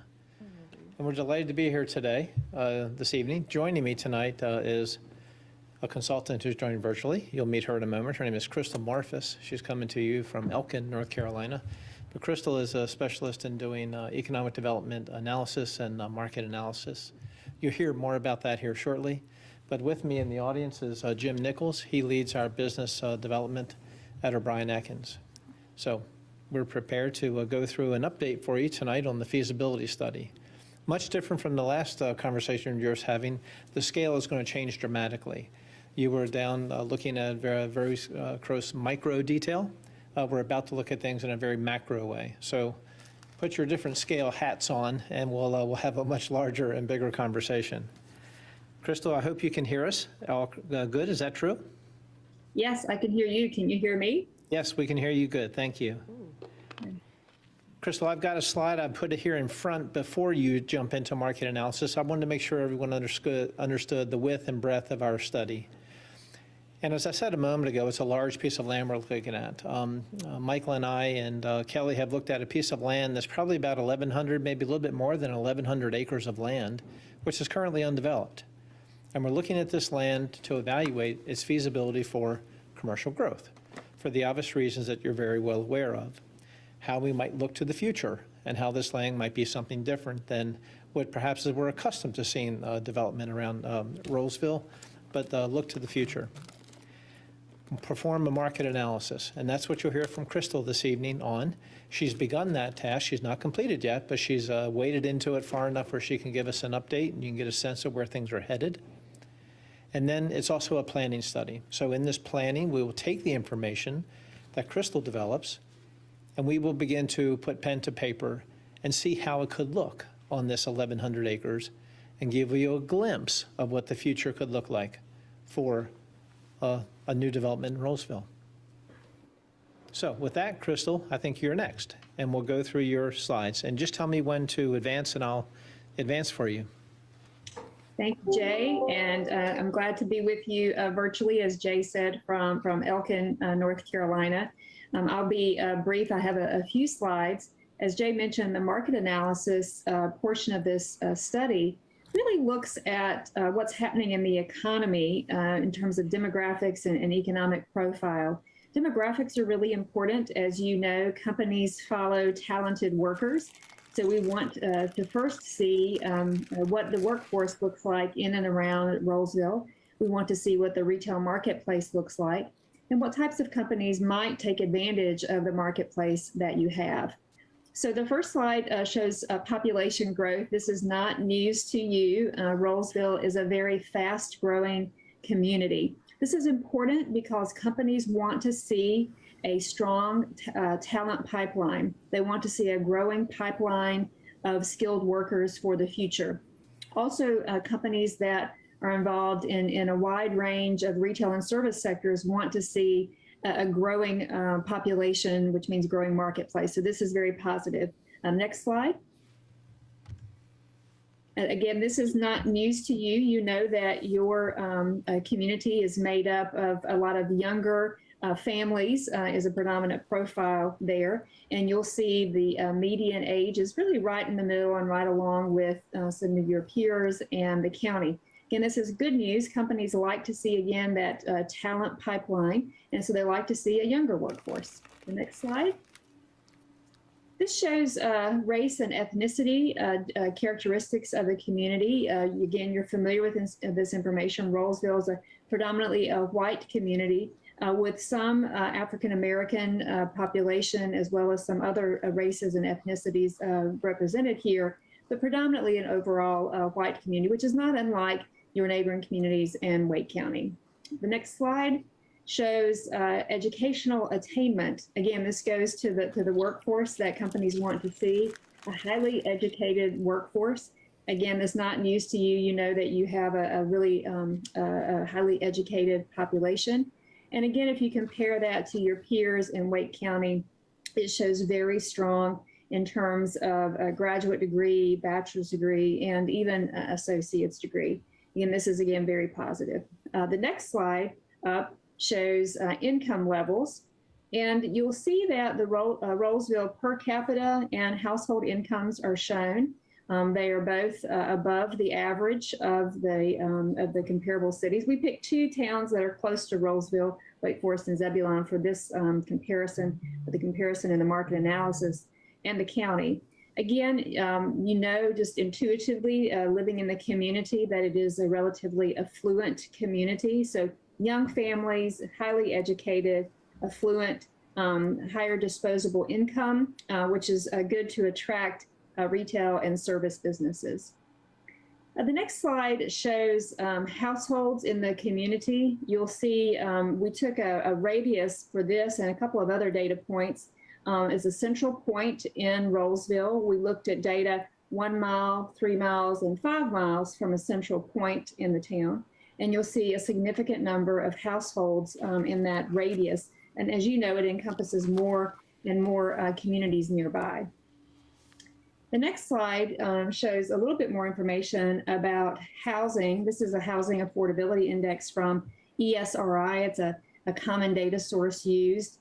The US average is 100, and the way to read this is the higher the number, the more affordable it is related to the entire US average. So you'll see that housing is more affordable in Rolesville than Wake Forest or Zebulon or Wake County. And the way this is calculated is related to that median household income that we just showed a moment before. It's really the percent of that income that is spent on housing. So since you have a pretty high median household income, even though that you have a higher housing value, the relationship there is closer than the relationship between income and housing in other places. And on the next slide, we start gathering some information about the business space. These are the businesses that are located within the town of Rolesville. You'll see a high concentration of service sector businesses, also a high concentration of retail businesses. And again, you know this intuitively from living in the community, strong service and retail sector. And the other large category that's a teal color, that's an unclassified, it's kind of a hodgepodge. But the next one that is classified, I've got it listed as fire, that's finance, insurance, and real estate. So this is the business base. And when I was going over this with your manager earlier, he asked if this included sole proprietors, and yes, it does. It does include individuals and as a business base. The next slide has some information about employment profile. You'll see the number of people that are employed that live in Rolesville, as well as in the radius around the community. And so when you go just a short 5 miles out from that central point, you'll see a pretty significant workforce of about 37,000 people. This is the unemployment rate kind of laid over that, the green line. It averages about 5%. It's probably dropped a little bit more since we did this slide, as the unemployment rate across the state continues to drop after the high that we experienced last year. But this is still considered about a full employment level by economists. The next slide is where people, the industries that people work. So these are not jobs in Rolesville. This is where Rolesville citizens work. So they live in Rolesville, but they might be employed somewhere else. So by and large, your workforce, your residents work in the service sector. Again, this is something you know. You have a lot of professional workers, and they're highly educated, younger workers. They're white collar, most of them working in the service sector. You also have a large number working in retail. And again, that finance, insurance, and real estate pops up as well. And you'll see some of the other smaller categories. But again, this is a profile of your community of a younger, educated, professional workforce. The next slide shares some information about lifestyle categories. You all are familiar with the tapestries that Esri produces. This was in your strategic plan as well. So this just reconfirms those tapestries. You'll see the large pink area is the family landscapes. Again, that is your, those are your young families that are involved in recreation for kids. And then the cozy country living in the green area, that's a little bit larger of a home area. And these folks like to, they're do-it-yourselfers. They like to do home improvement projects and gardening as well. So you'll see the relationship there to a couple of key points. But these tapestries, profiles, do align with what was found in your strategic plan. The next slide talks about retail leakage. Again, we did the radius from a central point in Rolesville. You'll see across the board, there's leakage in the area of grocery. So there's an opportunity for that. We know you have a new one coming, but that may bring additional traffic to the area and still may have some leakage for grocery. The other large category across the board is just general merchandise, which is a wide range of retail. You'll see a couple of other smaller ones as then we go out a little bit in the 1 mile and 5 mile. The next slide, which talks about spending potential. These are ranked. This is based on a national average. So there is a greater spending potential in Rolesville than the national average in home furnishings, entertainment, personal care, healthcare. The reason this is important are these are the types of companies that will find your market appealing. They see that your higher income families have disposable income, and they see an opportunity for development for these types of retail stores like home furnishings, personal care products, apparel. There's also an opportunity for more entertainment and recreation. Again, those families with young kids like to do sporting events, and then also healthcare services. That's a growing field everywhere, but there's spending potential. So as Jay talks about the study area, these are the things we want to keep in mind, because these are the types of service companies, retail companies that would find Rolesville attractive. The next slide focuses on the target sectors for Wake County. These are the 4 target sectors that Wake County actively recruits to the county: advanced manufacturing, technology, clean tech / smart grid, and life sciences. Of those 4, the 2 that align with the things we've been talking about, the profile of Rolesville, really are technology and life sciences. Those 2 fields align well with the professional skill set, the advanced degrees of your workforce, and also this younger talent pipeline for technology and life sciences. Those 2 sectors also fit really well with the type of land features, and Jay will talk about that But as we think about the types of employment centers that would find this study area in Rolesville attractive, we're kind of focusing in on the technology and life science piece. So just to summarize on the next slide, the implications for the planning, there's a lot of opportunity for mixed use development that could include grocery and retail because of that retail leakage information. And then the spending potential for entertainment, healthcare, and restaurants. Food away from home is another opportunity. So as you think about that study area and mix of uses, these are the types of retail and service companies that would find Rolesville attractive. And then as we think about the employment center or nodes within that study area, the technology and life science sectors would be ideal to target for business park developments and really to leverage that marketing that Wake County is doing on your behalf. So with that, I'll wrap up my comments and I'll be glad to take any questions. And Jay, if I can't hear the questions, I may ask you to repeat them. Sure. No, thank you, Crystal. Well done. Any questions for Crystal based on what you've seen thus far? Where does the data come from? I thought she said at Sure. the beginning, but I missed it. Did you hear that, Crystal? Yeah. Yes, it comes from ESRI, commonly called Esri. It's a data source that a lot of organizations use. In fact, I think it was used in your strategic plan. Esri bases all their information off of the census and then makes projections. One thing I'll say about the data is, we just got the 2020 population estimates, but all the other layers of data down to the place and census tract have not come out, and Esri's not populated them. Because Rolesville grew faster than they thought you would, these numbers are very conservative growth numbers. Once all the 2020 census data is released and then put into the Esri model, this will only escalate or raise these projections even higher because you grew faster than the models thought you would grow over the last 10 years.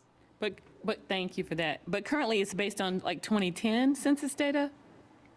No, the population, all that, we pulled the actual 2020 census data. The other data is based on the American Community Survey, which is updated every year. So the last data for that's probably like 2019. Gotcha. Thank you. Yeah. Anything else for Crystal? I have a question in regards to the housing. I didn't understand that part that she explained where the housing for Rolesville. Affordability. Yeah, the affordability part, I just don't see that, but you started saying more and it kind of clicked, but then I lost it. It's a question about the Okay. housing slide. I'll go back to that. Yeah, if you'll go back to that, that's an index number. The national average index is 100. So if you're lower than 100, it means that you're not as affordable as the national average. If you're more than 100, that means you're more affordable than the national average. And the way they factor that is they look at median household income and median home value. So even though like the median home value in Rolesville has been escalating, you have a pretty high median income. So it's really the like the percent of income that it can be paid to mortgages and stuff like that. So so that's one way to look at it. You have a high income, even though you have high home value. So your affordability overall index rate is still more affordable than Wake Forest and Zebulon and Wake County.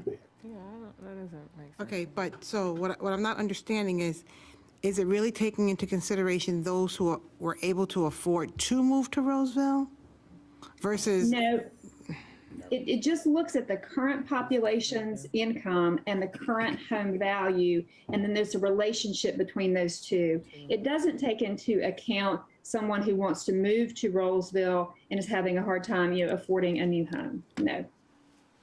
This is just one way to look at affordability. It's the national index number that can be easily compared to lots of different any market. It seems a little misleading because the title itself makes it seem like it's affordable. Yeah. No, it doesn't mean that you have an abundance of affordable housing. It just means that the overall housing in Rolesville as a whole is more affordable than housing like in Wake Forest. Because our people So we have make higher, more money. more higher income. Right, and I earners. get that, but it's so misleading though. But we have a smaller population, so our numbers are a little skewed. A little, but Yeah. yes, they're skewed. Okay, but I understand. Thank you. Thank you, yes. I had that same question, Michelle. Any other questions for Crystal? No, but that was some excellent information that you shared with us, except for the housing part. But the rest of it was really good. Makes you think a lot. Yeah. It's information we can use. We will continue to build on this information. Crystal, do you want to give any thoughts about next steps that you will be doing?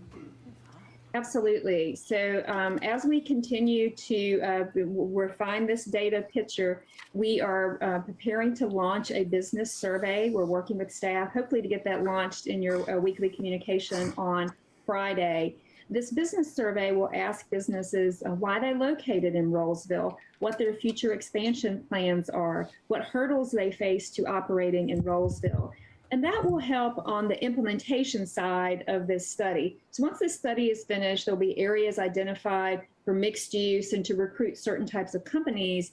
And this information will help staff understand what are the hurdles these companies will face when they locate in Rolesville, and also what are the expansion plans of existing business that may be able to expand in this new area that's being defined for business use. So that survey will go out hopefully by around Friday. We'll leave it open till just after Thanksgiving. And so when we come back to staff in mid-December for our next update, we'll have the results of that business survey. And again, a lot of that information will be helpful on the implementation side after this work is completed and you actually start recruiting businesses to the study area. How is that survey getting out to our businesses? So, Michael can jump in on this. He has a database of businesses that the link will be sent to. They're going to work with the Chamber of Commerce, and it can be posted on the town's social media as well as web resources. And Michael, you might want to mention any other opportunities. Yeah, any and all communication tools that the town and the Chamber of Commerce have, we'll be utilizing those to push it out. Hey, you know what you should also consider? Getting some QR codes, because it's easy for somebody to just take their phone, get a picture of it and do it that way, because not everybody goes to the town website and not all businesses have a brick and mortar. So I think that would be a nice opportunity. Even you could stick it on the front door and people come to pay their bills. Remind them, hey, take a picture of this and take the survey. Maybe you'll get more people. But speaking of Trying brick it. and mortar, is it just the brick and mortar businesses that you're targeting right now? No, we would. No, all anybody that businesses. can access social media and try to get it out to as many as we can. So you're targeting, but you're specifically targeting non-brick and mortar businesses also? Like, do you have a listing of those? I believe, yes, the Chamber does. The chamber does, I got you, cool. I like the QR code idea. We can do that. And what I meant by the QR code was that for those who do have a brick and mortar, give us a sticker. Let us put it in there because, we'll share that, tell people to use that. And you can put it at town hall, you can put it like anywhere. And then have, and it's so much easier now to use a QR code with your phone. You don't have to press anything, it just pops up. So. The survey will ask if people own a business in Rolesville, work in Rolesville, they can own a business somewhere else. So we'll be able to distinguish between that. But in talking with staff at our meeting yesterday, there are people that live in Rolesville and maybe own a business right outside of town. We want to capture their information as well. Or people that may, their business may be somewhere else and they work in Rolesville, but they live right outside. So we will have a question to distinguish that.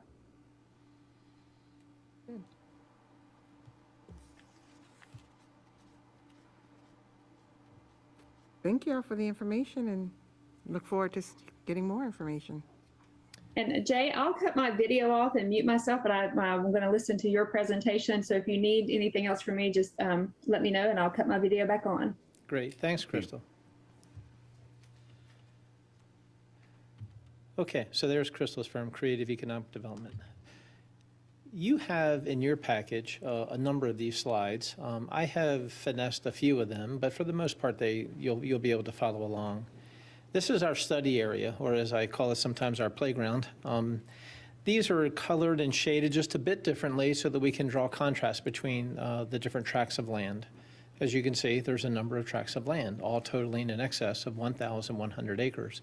So you might recognize where you're at in the world here too. You see the bypass arcing through the center of the slide, heading all the way over to Rolesville Road. Jonesville Road, as we go just past it on the west side of the plan. There's acreage in excess of about 300 acres on the north side of 401. And of course, you recognize Main Street leading to your downtown. So that's the context of our area.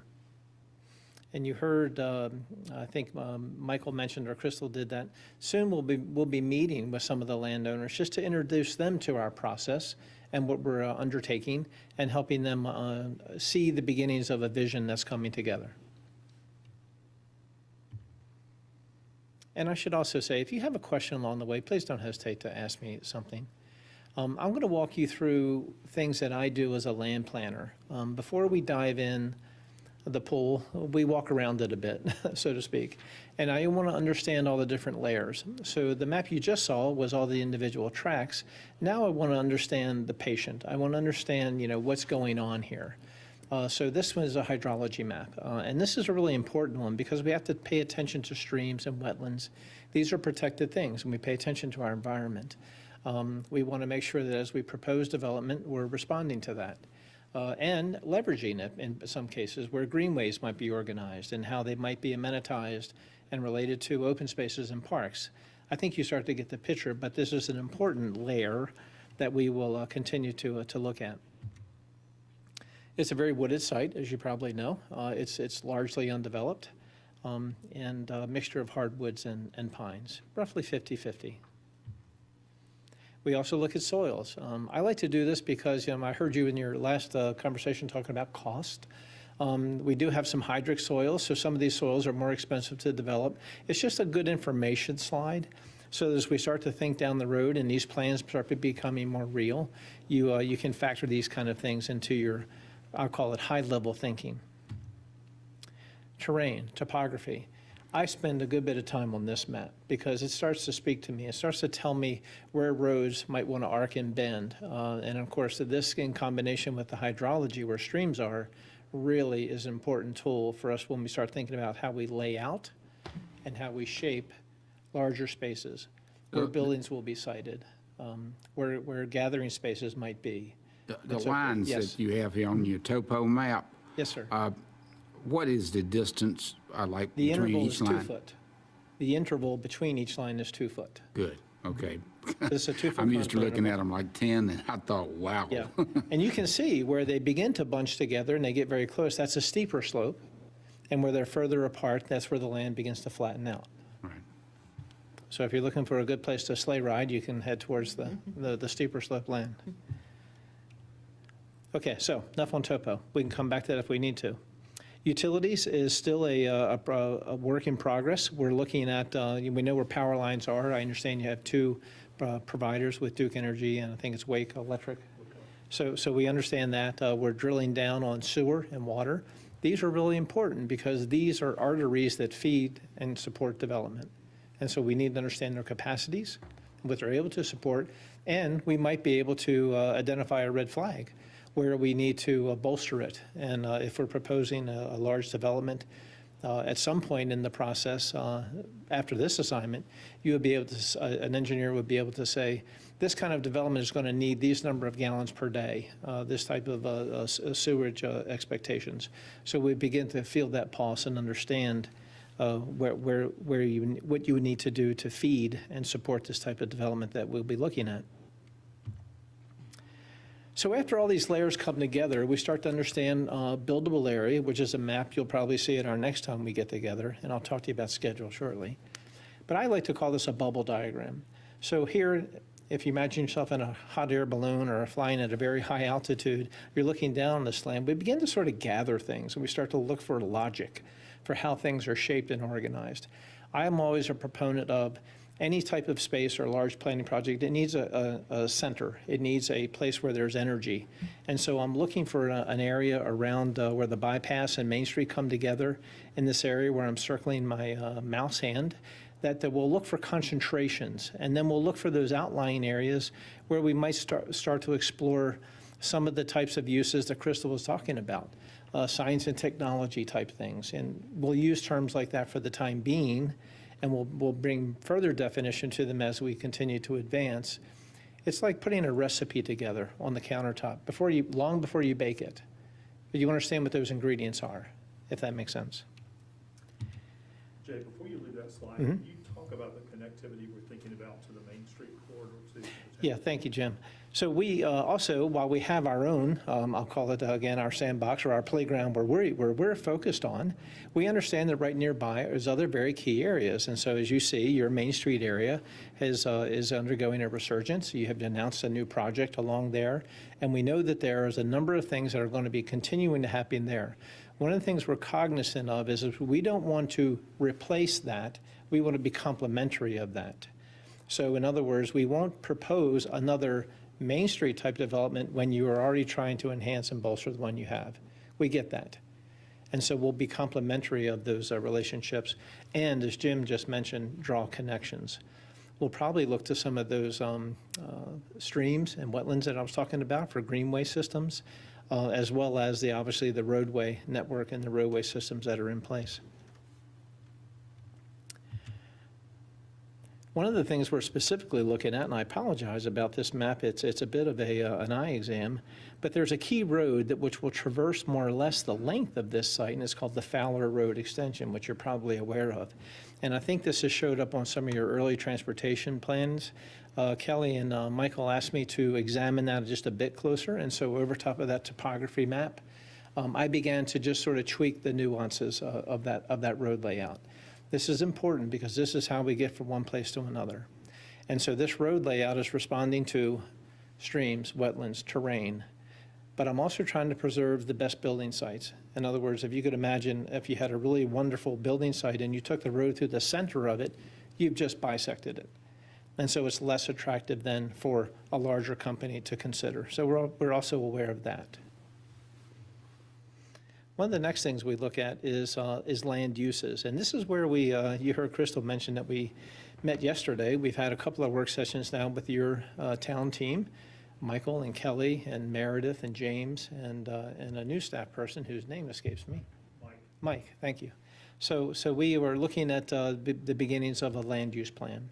So veil yourself, if you will, over top of this land, so what might go here? And so this is relating to zoning. And we think about things like activity centers and mixed uses, and that would be those blue areas, maybe some commercial highway. These are terms that we start to give descriptors to think about the types of spaces that will be there. The purple would be, for the time being, I'm just calling it a science and technology park. And that's a pretty all-encompassing term, which will be allowing of a number of things. Advanced manufacturing, you heard Crystal talk about clean technology. Things like this can come in sight here, and this zoning and all would be supportive of that. We'll go through strategies with your planning team, with Rolesville, about how to preserve and reserve this land so that these types of things can come forward and happen. And those are key strategic steps. So that's where we are right now. Looking forward, and you see I put a red line on this calendar right here about mid-November. Yesterday we just had our second work session on 11/15. Your eyesight might be good enough to see that on Thursday night we're going to meet with the landowners and begin to introduce them to some of the visions that are coming forward and some of our hopes and ideals. We will meet again in December. I'll meet with you again on mid-January or so, and give you another update. We'll be much further along. Crystal will be much further deeper into her analysis, market analysis, I would imagine even wrapped up, so we can start to draw conclusions. And then from those conclusions, from the market analysis, we can then you heard me use the term pen to paper. We can put pen to paper and start illustrating what this looks like. So that you have, at the end of this, something you can point to and say, this is what our future looks like. This is where we're headed. We want to protect this, and we want to nurture it and grow it. And we should wrap up sometime in, I'd say, mid-February or so. There'll be a report, there'll be lots of plans and maps, things for your walls, but as I said a moment ago, most important, a strategic plan which brings forth a vision. That's what I wanted to cover with you this evening. Tell me about what questions you have, and for that fact, even if you've thought of other questions for Crystal. You mentioned that you were meeting with landowners. Yes, sir. Have many landowners committed to meet with you? Yes, we have a few that have already said they would come. Mailing went out to each of them that were on that study area. So Thursday. I always viewed that as a challenge. Yes. Because most of the farmers that I know here believe this land should be farmed. And no, they are not very receptive to selling or changing the use. So that's good, Michael. Yeah. Good. Okay. You can get them to the table to talk. Yeah, we hope to have good attendance Thursday night. Okay. But they're probably meeting with the offspring, the children or something like that of the land who really don't want it, maybe making a deal or something like that. Because I too have seen that the ones who grew up on the farm and used to farm are very sentimental when it comes to their land. But when they give it to their kids, they're like, okay, we're never going to farm.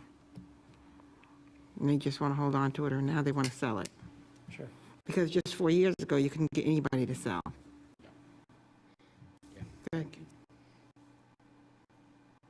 Anything else? A lot of good information. I'm excited about it. Just learning and hearing what's good.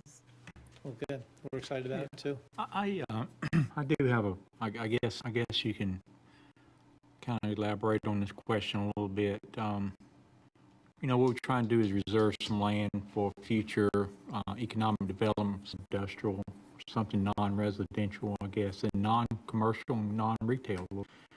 And I was fortunate enough to spend a day from Raleigh Economic Development Group and Wake County Economic Group, and going over some things that they're talking about.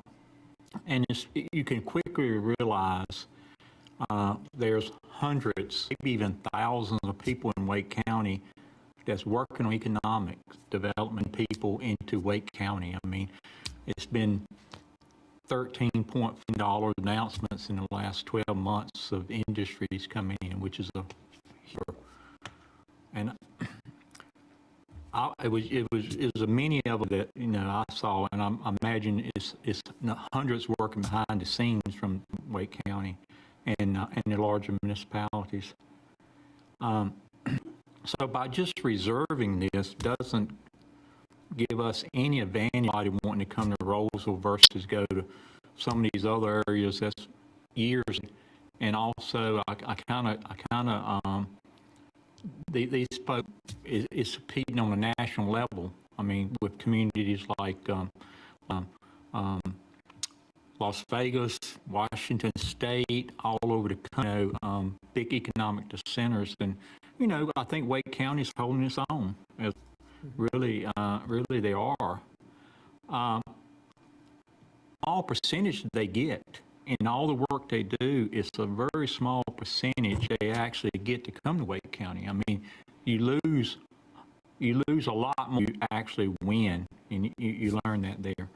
So my thoughts is, if we put it on a map, how do we get people to come? I mean, options is so large. What would entice them to come out here? And actually, if they had to put a road system in, like you saw there, what would entice them to build a road system to get to the property? So that's what I want to make sure, because we've been talking about this for how many years, Jackie? Well, back when I was on the board for the first time between 2003 and 2007, we were very frustrated because Wake County had a shovel-ready program in place that we were trying to take or make use of, where we would go to a farmer and say, we would like to designate this property as shovel-ready, and we would get it ready for it. So when somebody see it, they'd be ready to go get it. But legislature wouldn't let us do it without changing the zoning. So it goes from AR, agricultural residential zoning, to commercial, and all of a sudden the value of the land skyrockets, and so does the farmers' taxes. So we got no one to participate because of that. If they would have taken that language out, then we would have had a fair shot at getting some stuff ready. But Ronnie's right. We've been talking about this for years, and we haven't made So I know, much headway. and I'll finish up. I know, getting kind of long here. I know it's almost like we're looking at this from our lens, from Rolesville lens, from our perspective, kind of a vacuum. But I'm kind of wondering now, after, being exposed to, for a couple of years with these other communities, Should we look at it from a regional standpoint? How do we tackle this for best place that the region would look like, that they would want to come to Rolesville? I know Raleigh is looking for an eastern area to start development. Do we tag on that and have that part Raleigh, part Rolesville? I don't know. But, I would hate to spend, a lot of effort to identify these places and nobody will come. Yeah. That's my fear. Well, thank you.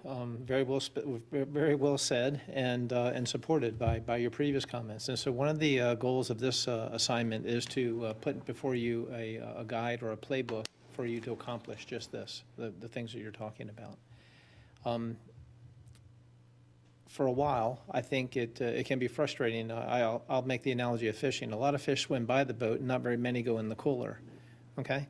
So the idea is to start getting more of those caught. And to do that, there's a lot of preparation.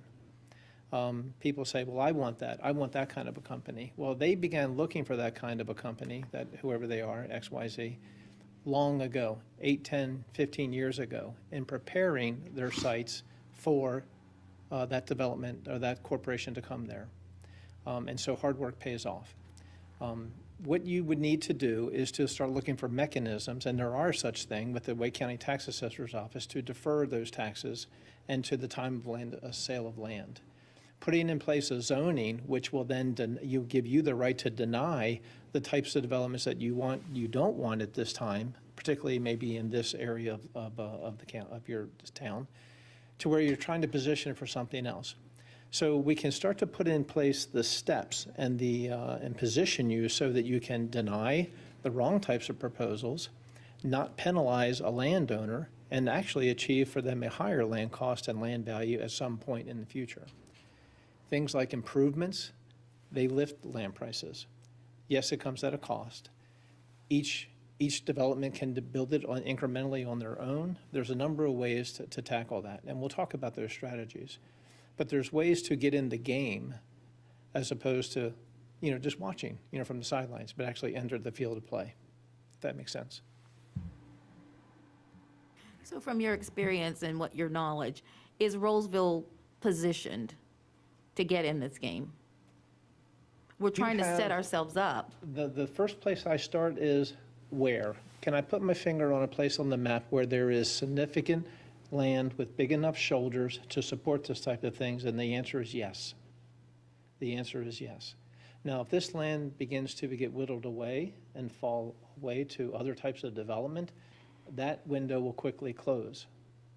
So the time is now to start to solidify and position this land for this type of development. And it starts with a vision, starts with land, starts with a vision, a playbook on how to get there, a logical way to get there, and getting landowners to buy in. Landowners must be part of this approach and this vision. So I have a question, with kind of a little bit of what you were asking, Ronnie. All right, so I'm forgetting names at the moment, but I know that Wake County, they are a bank for property owners who are ready to move forward with the next project, unless that has changed. So when they have somebody who's interested in, for example, some 50 acres in an area like Roseville, they make that call to the town. Do you all not get those calls anymore? And that was something I learned from Jenny Mizell. So when you have that land and it's ready, and it's just waiting for some kind of a developer to come here, some company to come in, they send it out. And I know at that time, they weren't sending anything to Rolesville because Rolesville had nothing shovel-ready, as you said. But I do know that they keep a bank, they keep a note of who has it and who could possibly make this work, what municipality. And they do reach out.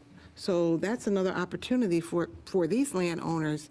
If we don't have something per se to say, okay, I think this may work, they are always, looking to build up Wake County, North Carolina in general, to build off of that land.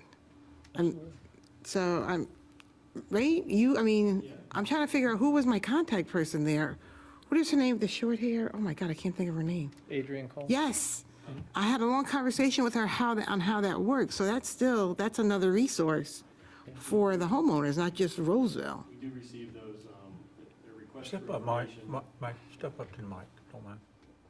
So we do receive requests for information from companies looking to locate to North Carolina. They come through either the state's economic development partnership, and then if they're looking at Wake County, it'll come to Wake County, but these requests might go out to the whole state. Exactly. And we'll get those, all the municipalities will get those, and they get pretty detailed as into, the request might be, we're looking for a 200,000 square foot facility where the ceiling height of the building is this much, water and sewer capacity is this.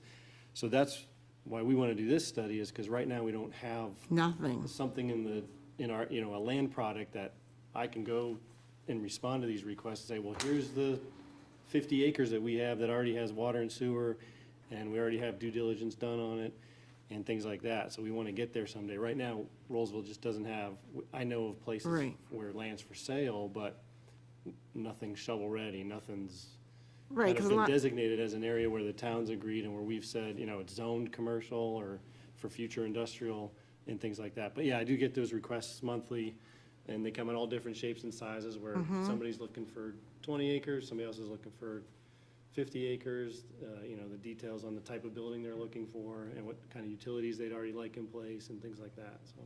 'cause I remember that was the same conversation I had with this, I don't know who it was, some higher up at Chick-fil-A.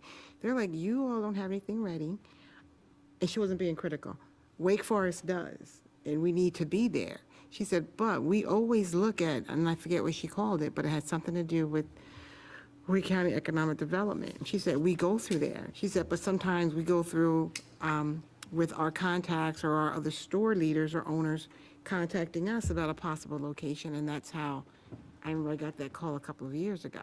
So if this can happen, this would be great, because it would put us in a situation where we will be marketable to these other companies that are looking to come into North Carolina.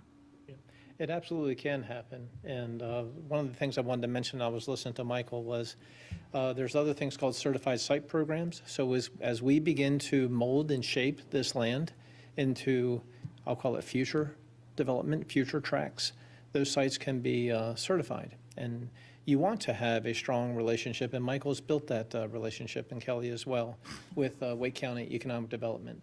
You want them to be a cell phone call away, so when something comes across their desk, they're reaching out to Michael and Kelly saying, listen, I've got someone looking for 50 acres. They need to be near an interstate. Whatever their criteria are, you can answer the call. Getting site certified really helps. Jim and I know a number of you hear the term site selectors. I like to refer to them as site eliminators. We all want to think about being selected, but they're going through the business of eliminating sites. So you need to get check marks in as many boxes as you can. Site is certified, has water nearby, has these types of capacities. There's some things you can help, how far you are from an airport, things like that. But having all your other ducks in a row makes you more appealing and less likely to be eliminated. Mayor, I'd like to follow up with because I don't know if we quite addressed your question, but I think I want to use Jay's analogy. So Jay, we're going to develop one playbook, right? But a growing community that wants to be dynamic has multiple playbooks. So maybe the next playbook to look at is what the mayor's idea is continue this. I don't think we should, once we get this done, I don't think you should stop. Obviously, you need to keep on promoting this, but what's the next horizon?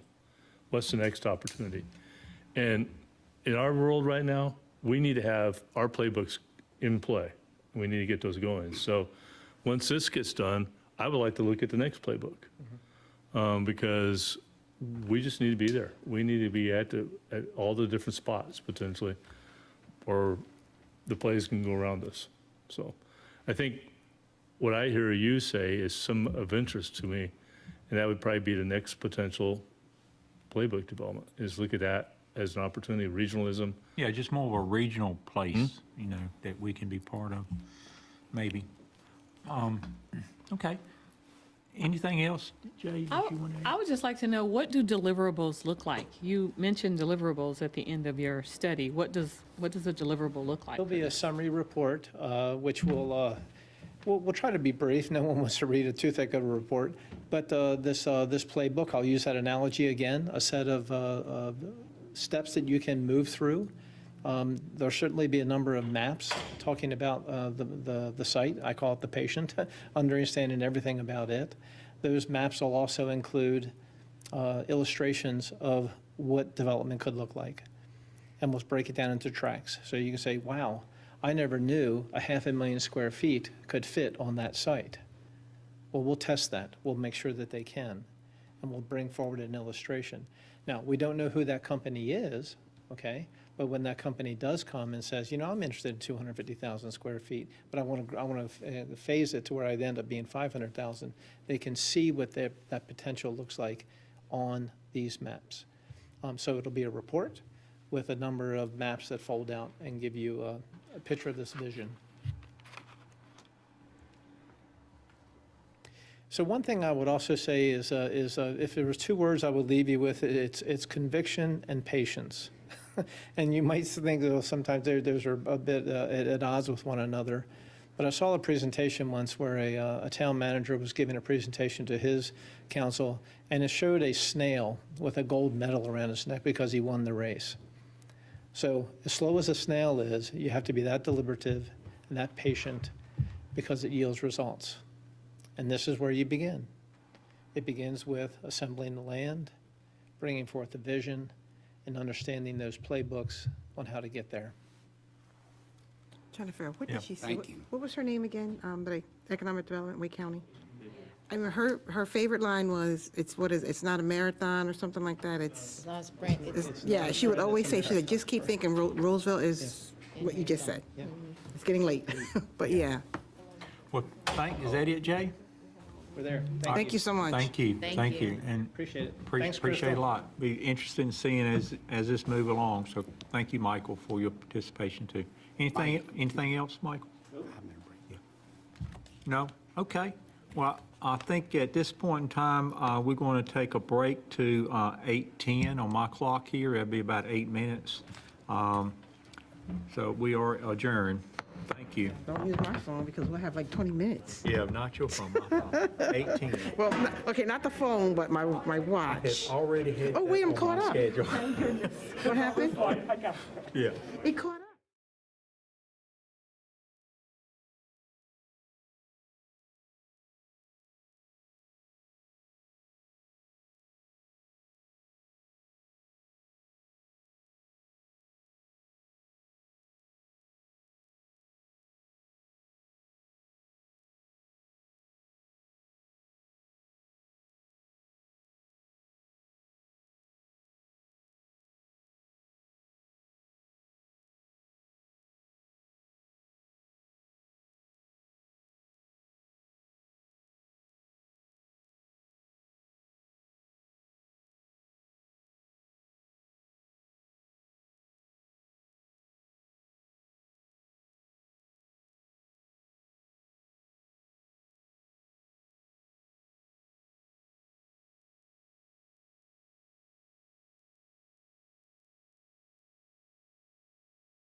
No, right?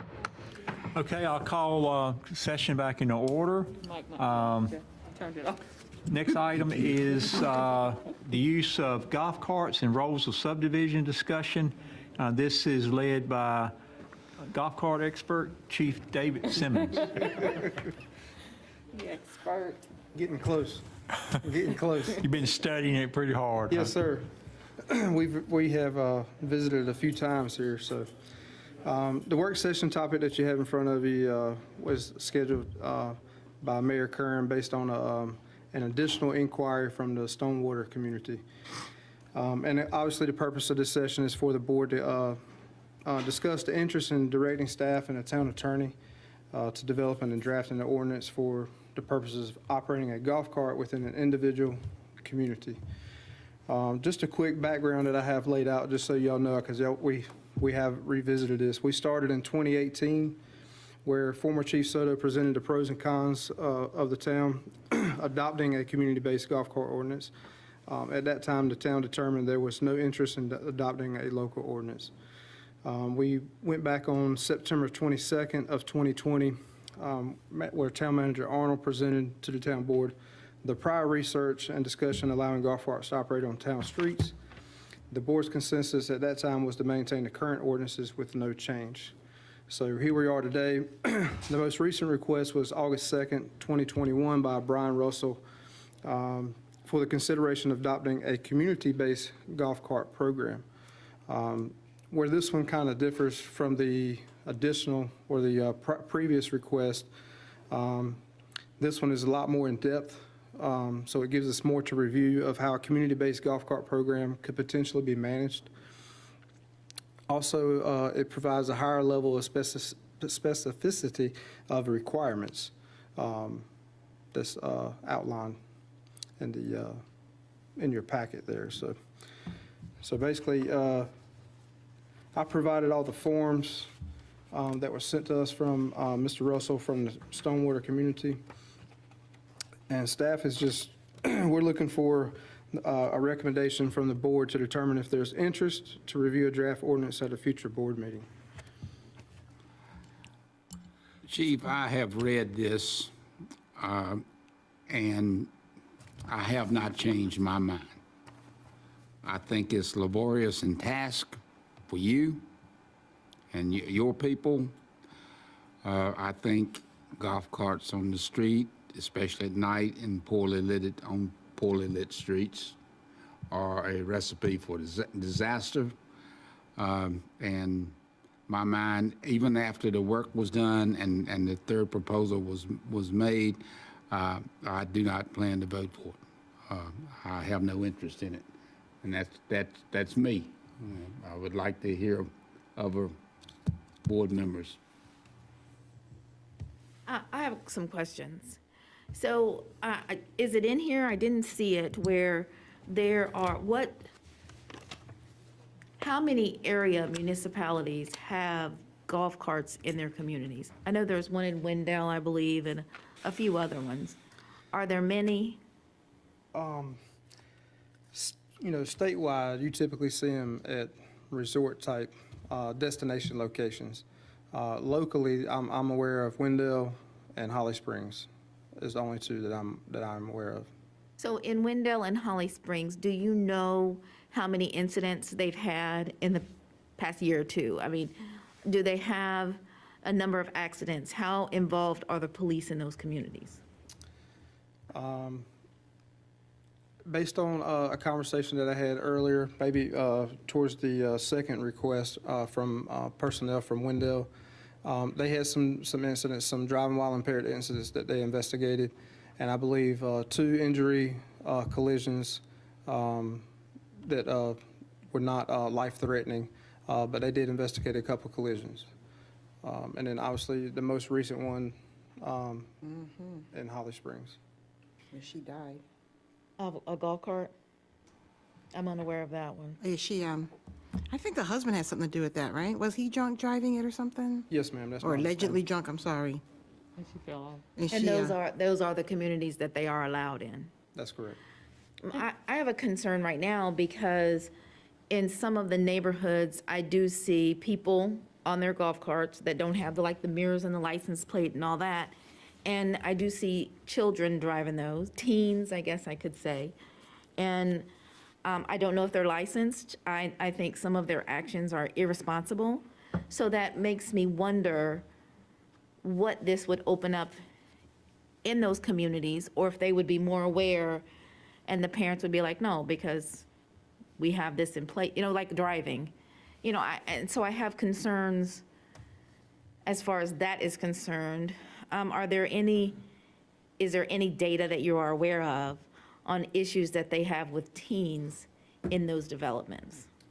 Not that I'm aware of, No? Okay. but I have heard of some of the same complaints that you just shared here. Yeah, And it's not even in place, so right. that some teens have been operating around the subdivision in the community. So then that also brings up the question, okay, if it's passed in Stonewater, then the ripple effect around Rolesville, and I think about my own community, I'm like, I see some responsible people, and then the irresponsible as well, Yeah, so it's maybe- just a little concern. Maybe to help April's question, describe the bar they have to climb to get it in their communities. We set a pretty high bar with the community having to vote on it themselves and petition and everything? What was that? I don't remember that. So, no, we haven't really, so we've had a conversation, I've had a conversation with you, that if the board was interested in pursuing this, we would probably develop, or some ideas could include keeping it restricted to subdivisions. They would have to petition, there'd be a checklist of items that had to be accomplished, including signage, monitoring. Well, his program is a decent program from an HOA perspective, because they are essentially self-administering, self-regulating. And this is just for their development, this is to be Well, kept in their it development. could be transferable. So what, if you were interested, first there would be a need to do an ordinance, A what? an ordinance Ordinance. to allow it.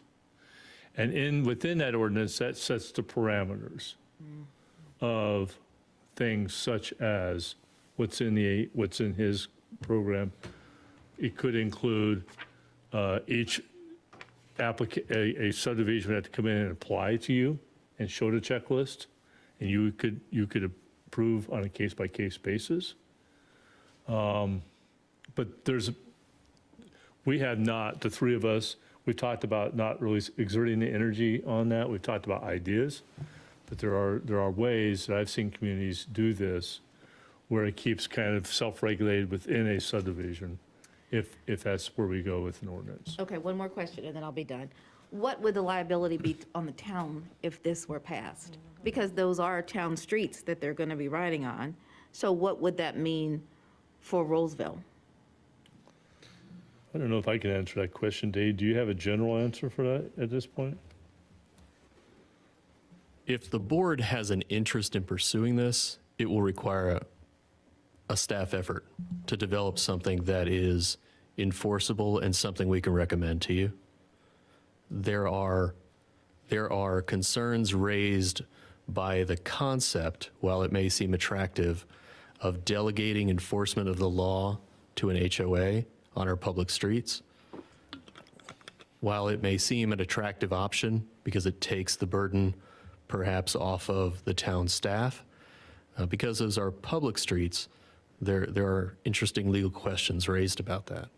We do have authority to regulate by ordinance golf carts on public streets, but that statute presumes that the town will regulate, not that the town will let private parties regulate.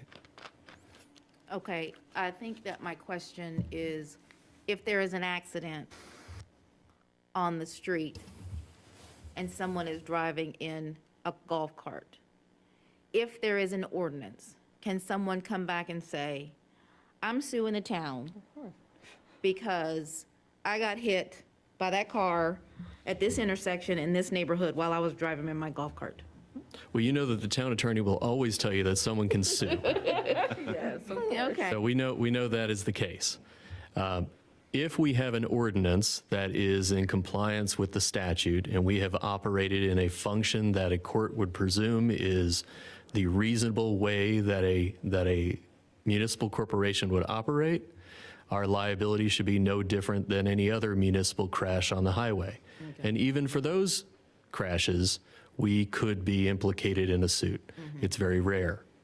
If, however, we were to adopt some creative, let's say, solution, we increase the likelihood that someone could find a sympathetic ear in a courtroom. Sounds like we'll get I had sued. the same liability question that April had, because I read kind of Mr., I don't know who wrote this, the person who proposed Russell. a provision, Mr. Russell, had that same provision in there, or same question. And I also had a question about, well, let me start by saying, people are going to do it anyway. And they are So I now. don't think we can keep kicking the can down the road. So we got to make some decisions, all right? They're doing it. They're going to do it. So as our community grows, they're going to continue to do it. I noticed in here, it was noted that it was intercommunal, which to me means between communities, but it also says just within the neighborhood. So obviously, we need to work on some language. And then I saw something I read earlier about non-provisional license, and I just want to clarify what that is, because I think I had it mixed up. What is a non-provisional license? And then what if they don't have an HOA? What happens to those communities? So those are my questions. So the materials that you have were not written by the town staff. I got you. This is a So proposal. often inter and intra, sort of like semi and biannual. Nobody knows what those things mean. The provisional license would be the license that you receive when you first get your first license to drive as a teenager.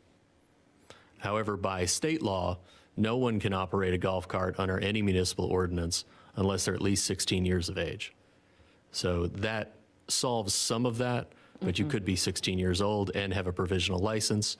It appears that the HOA is suggesting that person would not be eligible under the HOA's enforcement scheme to drive within their neighborhood. Right. Again, this is outside the scope of what a town would discuss, as we're not talking about municipal regulation. This seems to be a suggestion about private regulation, Okay, wait. which there is no statutory authority for. Wait. Say that again. They're talking about private because it's their development.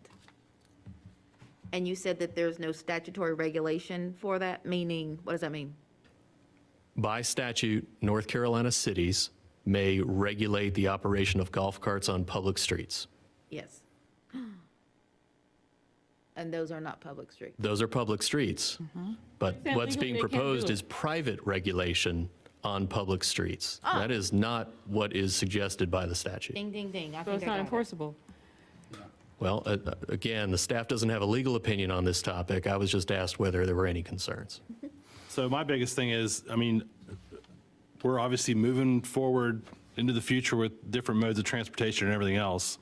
I think we're going to have more things coming along the way eventually.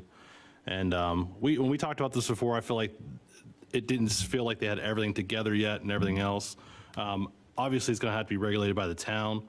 But if there's one existing in Holly Springs, if there's one existing, what was it, Wendell? They obviously have something in place that law-wise.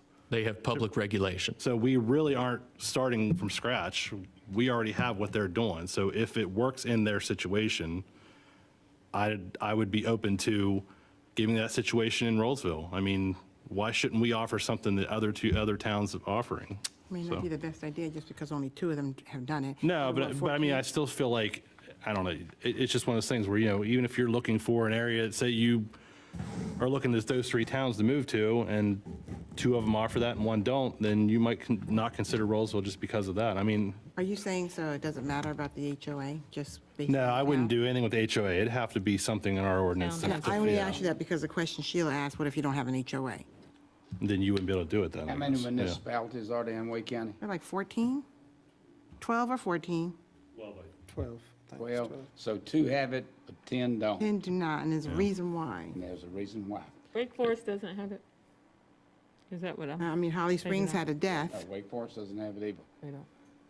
But like you said, people are doing it already. That's- So either that's my either concern. get ahead of it or don't, That's yeah. not a reason to Yeah. approve it. I agree. So It if is something happens right now and some child runs out in the street and gets killed by a golf cart on our public street, what happens? Same thing that would happen if they were hit by any other vehicle, by a pedestrian, a bike. They're not permitted to be there. They would be in trouble. It would be investigated as a collision, motor Right. vehicle collision. To Commissioner Vilga's point, while I have not looked at the Holly Springs ordinance, the Wendell ordinance is municipal regulation of golf carts with staff and registration applications and forms and stickers. How long has Wendell been doing it? Approximately 4 to 5 years, I believe. You say 2 I was joking when I said 2 days. And Holly Springs? I'm not sure. So what happens if you run into this situation from the police's standpoint? You can't enforce it because we don't have any regulations in place, right? You can just, what happens if something occurs? Not a collision, but they're doing it, it's a 13-year-old on a golf cart and a neighbor calls. We What can can you? enforce, but it would be directed more towards the parents. Oh, I got you. Okay. So do you have an opinion on this, or you'd rather not say? That was my You next. know what I mean? I'm not putting you on the spot. You can just let it go and Professional talk opinion. later. But I'm saying, is there an opinion from the police point of view? I can see it both ways. Obviously, from a public space safety perspective, you know, operating, I can see it both ways. And over the conversations that we had with, over the past couple of times with the people that came forward that wanted to discuss it with us, I told them I get it. You know, they wanted to get in the golf cart and run to the pool or go to the mailbox or go see a neighbor. But a lot of times we have also seen, as y'all have seen, that it starts, you know, it starts changing from what it was intended to be in the beginning. And then that's where, you know, things, the dynamics of what it was supposed to be changes, if that makes sense. Okay, so if it doesn't, if we were to, I mean, legally, we would still be responsible, but if we were to do something like this on a trial basis with the right to rescind it, to see how that works, would that help? I think you still have to pass the ordinance, but you could also retract the ordinance. Right, that's what I'm saying, make it a temporary thing, just to, and then to end it or whatever, and then sit down and have discussions, look at numbers. I mean, I'm not for it, but I'm just I'm saying. not an attorney, but I've seen ordinances written with sunset. Right, So then you revisit it prior to sunset to see if you want to extend it, right? right. I mean, possibly to just really get an idea if people are going to be on their best behavior or better behavior, or, Are there a lot of people Count on that. I in know. those I communities know. where this is legal? Do you know how about, like, they have like 100 people that own golf carts or 1,500 people own golf carts? I think my understanding in the Wendell community is it's a few hundred that have been registered. But the police department handles the registration. So they'll handle the inspection of the cart to make sure it checks all the blocks. It's regulated as the ordinance is set, and then they issue them a sticker. So I do that's think there's more a small fee that's associated with that. So that's more training for you all, somebody to regulate these golf carts. Yes, ma'am. Wouldn't be that difficult for you to attain information from Holly Springs, Wendell on what they have knowledge-wise or ordinances and how they're operating right now and get some perspective? Would that be easy to get? Yes, ma'am. And also, I know it's a different county, but Lake Royal, oh my gosh, that's all they really drive over there. That would be a really good resource. But we should be compared to resort communities. That's my advice, is it's a I different agree. community. It's a different community, but they still have golf carts and cars. I mean, we can get that. I'm just saying, put it in relationship to what the community is. I think you get that too, couldn't you? Yes, sir. The only other thing is the economic data that we just heard, the lady shared, I don't remember her name, but she shared about our income levels, and everybody looks at those numbers and says, and that's great. Well, these people can afford to buy golf carts. And I think another thing we have to consider is, and the safety bothers me. I almost got hit by some teenagers. I was telling Jackie earlier, two of them in a golf cart in our neighborhood. But we also have to consider, I lost my thought, Michelle. We also, it'll come back to You said me. they could afford it with the income, safety. I agree with both. It was a good point, too. I'll think of it in a minute. Hey, senior moment. Any other comments? I guess, Chief, the only thing I've been confused this whole presentation thing.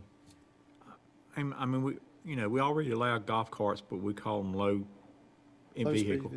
Low-speed vehicles. Speed vehicle, that's what we call them. They're really golf carts, but you have to have certain bells and whistles on them to be That's correct. classified as a low-speed vehicle. What are they gaining by all this effort to do all this? I mean, they can already drive a low-speed vehicle. It's convenience. It's a lot I of just convenience. remembered, and this is going to help because it feeds into that. So our neighborhoods in Rolesville have these mail kiosks that the post office now is requiring. Right. So I think that has driven a lot of this too, where people now have an interest in, my kiosk is a mile from my house. I suggest walking, but everybody, if you got a golf cart, you might want to just ride up there. So I think the kiosks have also driven this discussion Well, as and well. you get like 3 parking spots for like 100 houses, so Right. if you're not there at the right time, Right. you have to go back. So, But I think the kiosk did drive some of this think it's necessity. demand. That was my point. I'm going back to my mask. So the low-speed vehicles is just required to be inspected from a dealer, so like maybe, an auto shop here in town. They'll have to get a state inspection that does it. It's not regulated by the HOA or the law enforcement. It's done at a state inspection On facility. an annual basis. On an annual basis, just like Has your to have vehicle. lights. Has to have lights. We're gonna put lights on these, though, won't they? Seatbelts, light Seat seatbelts. belts. And they wouldn't be as signals. nice as what you guys have, right? Those are pretty fast. I think they were. Yes, ma'am, they won't be that fast. So these are gas powered only though? Or do you, What they have proposed is electric. electric? Okay. Yes, sir. Yeah, they were gonna put lights on these, so they was requiring lights and stuff. So, I think we do too. So, and also, what if the time frame was cut down instead of a whole year? Maybe make it during, That's state law, though. Summer. That's state law, though, ain't it? is it summer and spring versus winter time? And in the packet that they have presented, they presented an annual basis as well. But I'm saying if we were to tweak that, if we were to go forward, can you tweak it to only be during like the spring and the summer? Or, you know what I mean? Something where the weather is not so, it's not so terrible. Yeah, the only thing I worry about is they have to enforce that, so you're putting more on them. Yeah. So that's anything, when you start getting smaller and smaller, it's more Listen, I'm just trying enforcement. to find a way to say yes, because right now I haven't heard anything. I just don't think it's going to go away, and as communities not. continue to develop, I think it's a safety issue. I have almost, like I said, been hit by golf carts. I've seen them, but I also see the convenience of people, because we don't have a golf course community, but people are buying them so that they can get around. And if you think about our community, it's affluent, Well, and you've got seniors, somebody who may not want to take their car and drive there. So I just think we have to consider it versus pushing it down the road. I want to highlight on kiosk, for people who may not know, the post office is not allowing you to have a mailbox in your front yard anymore. So it's not even an option. So just keeping all that in mind. I just don't want to see somebody driving around in one in the wintertime, when the roads are icy. In the winter. all right. You know what I'm saying? No winter. You get studded I tires. don't want to see it. You get studded I think a couple things we do, we can keep talking about it, but I'd rather for us to make a decision, so. It's hard if you don't talk about it. Decision, well, that's what we were talking about. Decision is what was being asked, do we want to review this further, have staff spend time reviewing this further, or do we feel like we can just stop it now? Here Jackie says, stop it now. Yeah. Go ahead and stop it That's now. only one vote. That's my So- last vote. So, And I'd like to get information about, from Holly Springs Yeah, I and want Lindell. I mean, if information on the more other information from them would be so definitely. two people more information, More. We need to stop keep it now, going. more information. Okay, She said, let the horses out the barn and for 6 months in the winter. in the that's what summer. I'm saying. Well, I'm let's, saying that's a Chief, safety Chief, issue. let's do a reach. Let's serve reach to your, and folks, and find out all the communities as we can who have it. And then do the common questions, send us your ordinance, send us your numbers, how's it going, those type of things. Would that be helpful? Please include Lake Royal, even if you're Yeah, no, saying, yeah, I would say, we'll do a more of expansive reach and, Yeah. try and find out as many options there are, examples. Right. And my thoughts is, as you do this, Kelly, is if it's a community that does not want it, like the villages, they got their own mailboxes. So if the majority of them don't want it, then they should be able to say, we don't want it in our neighborhood, Then that would be that's- dependent on the HOA. That would be depending on HOA. Yeah, it'd be depending on HOA somehow. Like, I think this one was going through the HOA, Warren, if I read it correctly.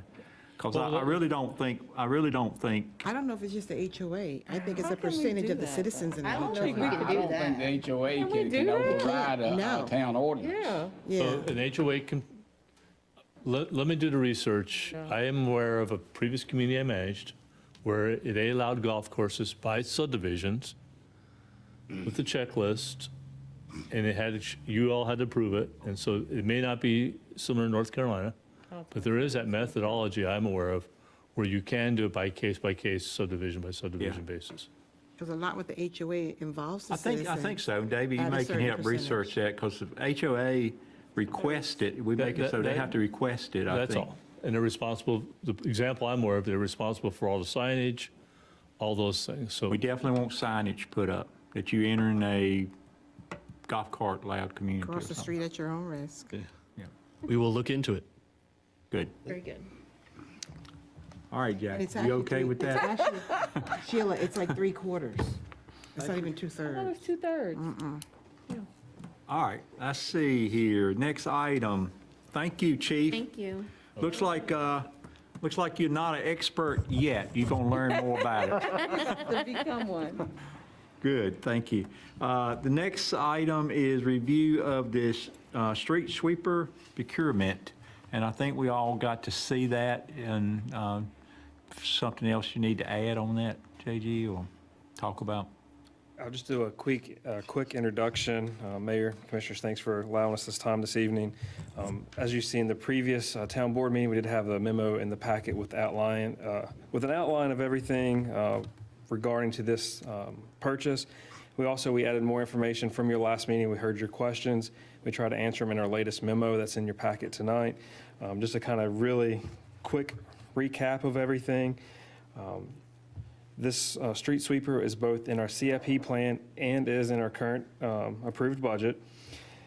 We put out the bid on October the 8th, and it closed on October the 25th. We did follow the federal guidelines for this bid process. This could be an opportunity if the town chooses so down the line to use ARP funding, that could be used for this piece of equipment. So that's why we went through the federal level to make this purchase, or the bid process. We did receive 2 bids. As staff recommended, the Ravo street sweeper. The reasons for that was a couple of things. That they hit all the specs that we put in the bid, and those specs we feel are very important to our community. One was that third broom that helps with a curb line. As you can see on Main Street right now, there's some areas you can't even see a curb. That machine gets up on the curb and keeps it, and it addresses one of the town's strategic goals, and that's the beautification of the town. So that hits that one. The other one is there's a silence package on this. As you know, we run these machines sometimes as early as 4 and 5 a.m. going through residential neighborhoods. We feel that the silence package helps us get in these neighborhoods before folks are coming out, and it does not disturb them while they're in their homes as well. The other big thing I wanted to point out too, this does help us with our stormwater plan, which is another strategic goal, which is to increase efforts to build and maintain community infrastructure. And stormwater, this helps keeps those drain inlets clean, and it also has a vacuum hose that allows us to get down in some of these storm drains to get out any sediment that's in there. Again, as the town manager will get to later on through this year and early next year, the stormwater maintenance plan is something that's going to be a priority for the town board and the town. And so this equipment helps us address some of those issues that we'll that we're going to see in the near future as well. We did also put some benchmarking in our memo. Wake Forest does currently have 2 sweepers, Wendell has 2 sweepers, and Zebulon has 1 sweeper. Wake Forest and Wendell both have this same machine or one similar to it, made by the same company as well. And finally, the other point I'd like to make, I know something was talked about, the rental cost. Roughly, it costs us about $8,500 per month. With the current purchase price, we could pay this off in within 6 years, we would pay for it in rentals, and we anticipate this machine lasting us longer than 6 years. What's longer? What's your anticipated longer, how long it'll last? Can you hear me? It's got this thing on. I'd say 10 to 15 years. We're projecting it that the usage of hours that we would use currently right now in the next several years, we're thinking at least 10 years we could use this piece of equipment. With that growing, because the town is growing. As we grow, it'd probably add additional sweepers. As you look at your neighboring communities, Wendell, similar sizes, they currently have 2 sweepers. So who do we rent it from presently? Ravo. We rent it from them We directly? rent a Ravo machine currently. That's what we've been renting. So we don't like rent it from Wake Forest, anything like that? No, we rent it from a company. So it's the same machine that we're renting that we would purchase? We would purchase a brand-new machine. It's the same model that we have been renting Right, and that's what staff has used. That's what I was trying to ask. Yes, So ma'am. thank you for understanding my question. Yes, ma'am. So do they have a delivery charge every time you rent it, like you do from other rental equipment? We factor that into our rental That's price. $8,500 with that. Once, if we approve this and you have it, how often would you anticipate using it? Weekly, monthly, or what? Twice a week, most likely. We would try to hit one subdivision and Main Street and their main corridor streets every week. And then that way, we're about once a month, you're hitting every subdivision. It's about once a month, every 2 months, you'd hit the subdivision, each subdivision. And the 3 brooms obviously will be wearing out. Yes, sir. And I think you told me the maintenance costs on those brooms and on the is $20,000 annually. No, so Isaac and I, we got together and we feel that our annual broom cost would probably be less than $2,000 a year, and that includes the servicing of the. $2,000? Yes, sir. Okay. Where did 20,000 come from? How much is a broom? Oh, it's not, it's thick and heavy, and it's worth it. It's industrial. How often? It's $186 Oh, for a broom? for one broom. Yes, Oh, ma'am. that's not bad. Yeah, One machine has one broom. No, No, ma'am. 3 Three brooms. brooms. It was the one that was outside the other day, Right, right? it's the same machine that we had. Yes, Yeah. ma'am. I don't know if each one of those little things was a broom, like this Okay. one's 186 and this one, there was a lot of. The whole disc. yeah. Okay, yeah. okay. Your mic's not on. How often Mike's does not it need on to be serviced? And how much does that cost? The service, you do that, the first service is around 350 hours, and we anticipate that being about the first year, that service was about 4. First service is at 500 hours, it's $380. I'm sorry, what was that? It was $380 at 500 hours of usage, which we anticipate that's going to be about a year's worth of usage for us. So your annual maintenance, including replacing the brooms at your appointed time, is what? We're anticipating that right now, we're guessing around $1,000 to $1,500 on max in. Including the brooms? Now, if we rented a machine and we had it here on site for the entire year, we still have to buy brooms, even if we're Right, renting. right. So that cost is going to be there whether we rent or not. All right.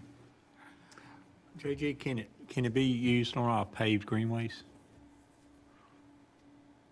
Because I know there's some spots where it floods over, it gets really muddy and. For those, we would probably take our backhoe with a broom on it and sweep them off with the backhoe. Yeah, because most of them don't need a long distance, it's Correct, just yes, sir. spots. So this more. is for the street, Ronnie? Greenways. So is I'm the, sorry, your question was green. Yeah. But this is going to be used on streets? Correct, the residential And streets. sidewalks, just streets? Residential streets, neighborhoods, or we also do some DOT streets, as in Main Street, Rogers, Young, we also hit those. the only thing I'm looking at is the cost of renting it versus purchasing it, us not knowing what's going to happen with the ARP funds.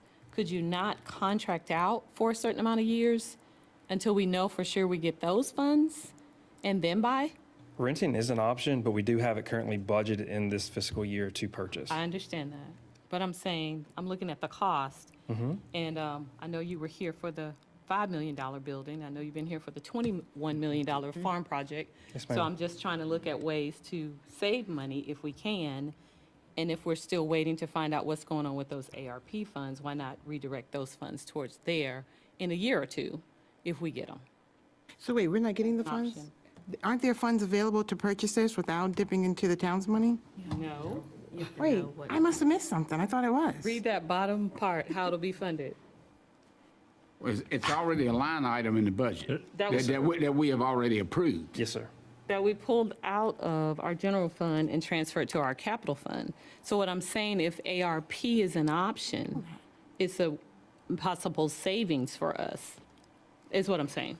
We have $2.4 million coming to the town of Roseville. Right. Half of it's been here, the second half is coming in about another 8 months. The final rules have not been developed on the use for that. But our best information is stormwater-related projects and equipment such as this will be eligible. Those rules we won't know about, well, again, today we heard we're not certain when. It's taking them a while, but next couple months, probably. So that's why we went through the whole process. We assumed, since it was budgeted, you would probably purchase it. That's why we didn't go off and do a state bid. We went ahead and did a federal bidding process and got bids on this so that we could be eligible for ARP funds when you make that decision how to spend your ARP funds. You have money in the budget designated this year to purchase this piece of equipment. Okay, so let me ask Sheila. So are you suggesting that we wait to see how those funds are going to be dispersed before we use what we budgeted for this item now? I'm just trying to understand The your reason question. I said that, if we can save that $250,000 and we can get those ARP funds in a couple of months, why not rent it for the time being? Right, If you could commit to a contract and keep your costs down and then buy it when you get that, you could designate that money to go somewhere else. Yes. That's all I'm Okay. saying. Just wanted to make sure that's what Just an I thought I option, heard. that's all I'm saying. Okay, so that makes sense to me. You But would if just we're spend an missing- if extra we're missing something- $15,000, You're going to 16. spend an extra $15,000 by having to rent it twice. If you're going to buy it. Can you pay yourself back if you, Not with No. those ARP No, the funds. ARP funds, yeah. No, That's the issue. no, Yeah, no. that's what I said too. To me, I keep resisting, but, so just a few things I do want to clarify. So we have ARP funds now in the bank. Half of the ARP, half of the 2.4 million that the town is to receive is currently in the bank. We were supposed to receive the next 1.2 million, as the manager said, in a few months. So the final rule on what you can use that money for hasn't been determined. But there is some preliminary rules. And what they have said is, if you make expenditures according to those rules in good faith, we'll allow it. And so they have said that stormwater, water and sewer infrastructure, that type of thing, but stormwater falls into that category. That is an allowable expense.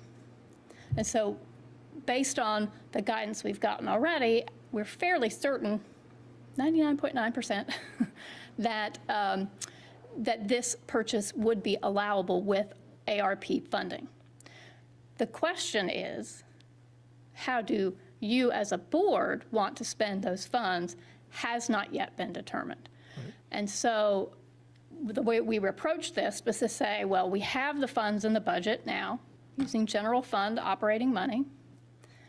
We have the funds to purchase it. So rather than go out and just do our normal purchasing process, let's follow the federal rules, because we know that that purchase is eligible where we can refund ourselves with ARP money, should you decide to use the ARP money for that purpose. So we can refund Right. ourselves. That was just Absolutely. said no. Yes, absolutely. That was my We can question. I'm like, refund. I wait a know, that's your second. question, Right. and the answer was no by somebody. So we can. We can refund ourselves. Mhm. all right, based on the input, I make a motion to accept the I bid. think we just receiving it tonight, we would. I would, if you're ready to make a motion, we're ready to take that. As long as it Yeah, I can be don't wanna reached. spend Based another on what Amy just said, and I 15,000. want that in the notes, because I don't want to come back in 3 months and we're having this discussion and it's a different answer, because we got two different answers here tonight. It was no, you can't reimburse yourself. Paul asked the same question. And Amy saying, yes, we can reimburse ourselves. Right, Amy? I don't think you can't reimburse yourself on the rental part of it. That's I what wasn't that's talking why I was asking. You I can't, was asking yeah, about you can't rent, yeah, If so we if we, don't buy it tonight, we're gonna blow another. You're gonna blow If we can $50,000. reimburse the purchase, I'm good with it. And I think we've Yeah. had this same Okay. conversation. And I wasn't That's talking what I about told the you All rent. right, that we Mr. can do Mayor, this. again, I make a motion to accept the bid and to purchase the funds, purchase it Unless in the somebody amount of else has $234,000. I know, right? With our general fund monies, and anticipate reimbursing ourselves with the federal funds. It's And in I- capital funds now. I second. Oh, 40 seconds. Oh, I'm sorry, Ronnie. 40 second. Let me ask the board, is anybody on the board objects us from passing a motion or making a motion in the workshop tonight? Any objections to that? No. All right, Not based on And I'm Amy. seconding it only based on what Amy Based on what said. Amy Yeah, said, yes. we're good. So I got a motion on the floor from Commissioner Wilson, a second from Commissioner Melanie. You know what? Melanie. One Melanie. more time. I'm gonna roll it up like this. Medley. Commissioner Medley. I got a motion and a second. Is there any other discussion? I do, because JG asked a question when he said, well, would you rather rent it for 15? I'm like, I'd rather do what's in the best interest of the town. And if that would have been what was in the best interest of the town, yes, I would have. But I would like to see us purchase it anticipating that refund. but at the same, To answer his time, I want to say, we go through all this process of putting a budget out there to do things, and then we fight about it after the fact. Like, But- if we've already done it in the budget, Yeah, it's already. But let me clarify that. Sometimes it's stuck in the budget and we don't spend that much time on the detail. So let's be real. I asked JG and I had a conversation after our financial meeting last week. And what I said to JG was, so is it he said, ma'am, it's paid for with ARP funds. I said, well, that's a no-brainer. I'm good then. I said it could be, yes. ma'am. Right, and then you said, well, it could be. And then when I read this language, I called Kelly and I said, then I have a concern because we're not sure. Amy just said 99.9% sure that it would qualify, and if we have the funds and we can reimburse ourselves for the purchase, I'm good with it. Right. But I want to clarify, we don't go over every budget item line by line. So let's be clear for the public. And the things that we typically do not discuss are the things that come back and we're rediscussing Yep, it. exactly. All right, I'm good. got a motion and a second. Is any other discussion? If not, all in favor say aye. Aye. Any opposed? Not hearing any, motion carries. All right, you can make your order there. So our goal is, we have our session today, Isaac, doing part of it. We're going to expedite this because we want to have a clean street for the Christmas parade. She can't hear you, she said. We want to have a clean street for your Christmas parade. Make the streets look So we're going to work on Main Street as soon as we buy it. So how long would it be before it's delivered? I don't know, what's here? Oh, We just that's need- the We just one? need to make sure we buy it now. Oh, Yeah, Okay. They kept it while we, sounds good. Thank you. Thanks, board, appreciate that. We got that settled. Item number 8, informal path from Granite Acres to Granite Falls Boulevard discussion. Unification, item 7. Fire. Oh, yeah, that was a big one we skipped there, wasn't it? We didn't skip it. Ronnie skipped it. Oh, I'm sorry, Mayor. Okay, let's do that one next. Fire unification update on current status, timeline, and 2021-2022 budget preparation. so tonight is another check-in with you to give you an update. Again, Jackie, Ronnie, and April have all participated in this, as has myself, Amy, and Lisa from the town staff. We've met now 6 times. I think that's 2 more times since we last talked about this. Most importantly, what came out in the last 2 meetings is that the Rural Fire District Board, in that list of items that we talked about and brought to you in the last meeting that they had presented, the most important item to them was a commitment from the town to build at some time in the future another station, station number 2, as we refer to it. And then at the last meeting, Wake County ran their modeling on that station, which showed that much of the activity for that station would actually be 2 different parts within the county, and that would have more service level than the town as exists today. We did not do a full build-out of the town that would be serviced by that station. But the reality of that is if the town builds that station, the county would only fund the construction of a new station at the ratio that is what is in the current funding ratio, which is equivalent to number of county parcels, or is it, I think it's parcels versus town parcels that is served by the fire district. So right now, that would be about 45 to 48% the county would put into a new fire station, and the balance would be funded by the town. If the rural fire district board stays intact, the town is not doing the service, and there's still an interest of doing a station number 2, it would be at the county's cost, but at their time and at their land that they would wish to have it built on. May not be the site that the fire district currently owns. So that was part of the conversation we had. And so I've raised kind of where we are today is, does the town board want to commit to town-owned funded fire station number 2? And, you know, that's one of the things we're wrestling with right now. We've also entered into that equation the need to address the existing station. It's in a need for a remodel probably in the next 3 to 10 years as it stands. So now we're at, you know, one remodel or rebuild of the primary station and a new station. Does the town formally wish to have a representation on the rural fire district board that lives in town limits? And I will update you on that in a second. There is currently one vacancy, but I want to give you some information on that. And then with no agreement in sight, and I think this is probably where we should be having this conversation, unless something changes drastically when we meet again in December, should there be a new town budget methodology required for a rural fire district on an annual basis?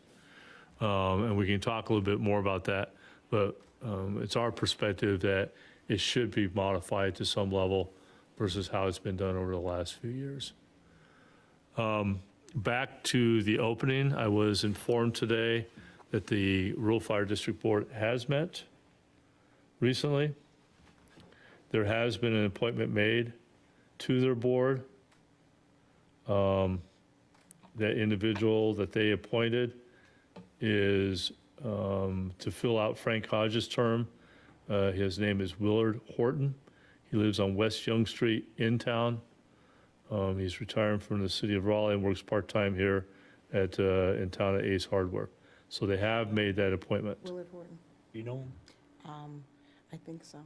Willard Horton. Anybody else know him? Yeah, I think Do you know him, Jackie?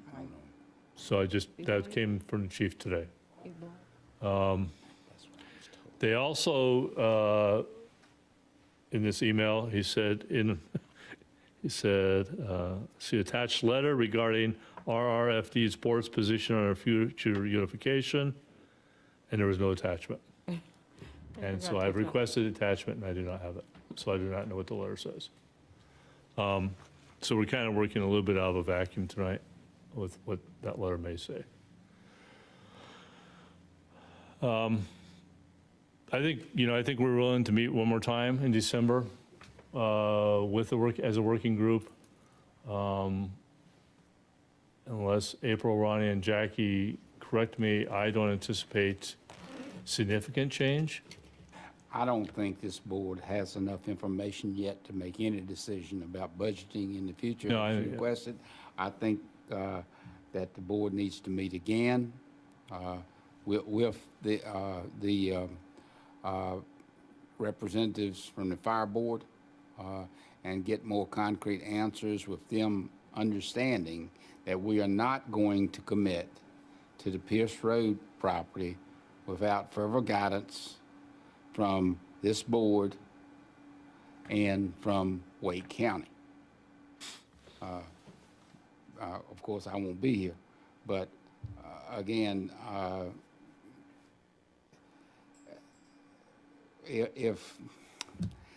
if we have a choice between building one and it's going to cost us 55%, and it's going to cost Wake County 45%, and then a year later, the county decides to build one and it costs us nothing, that's something you've got to consider.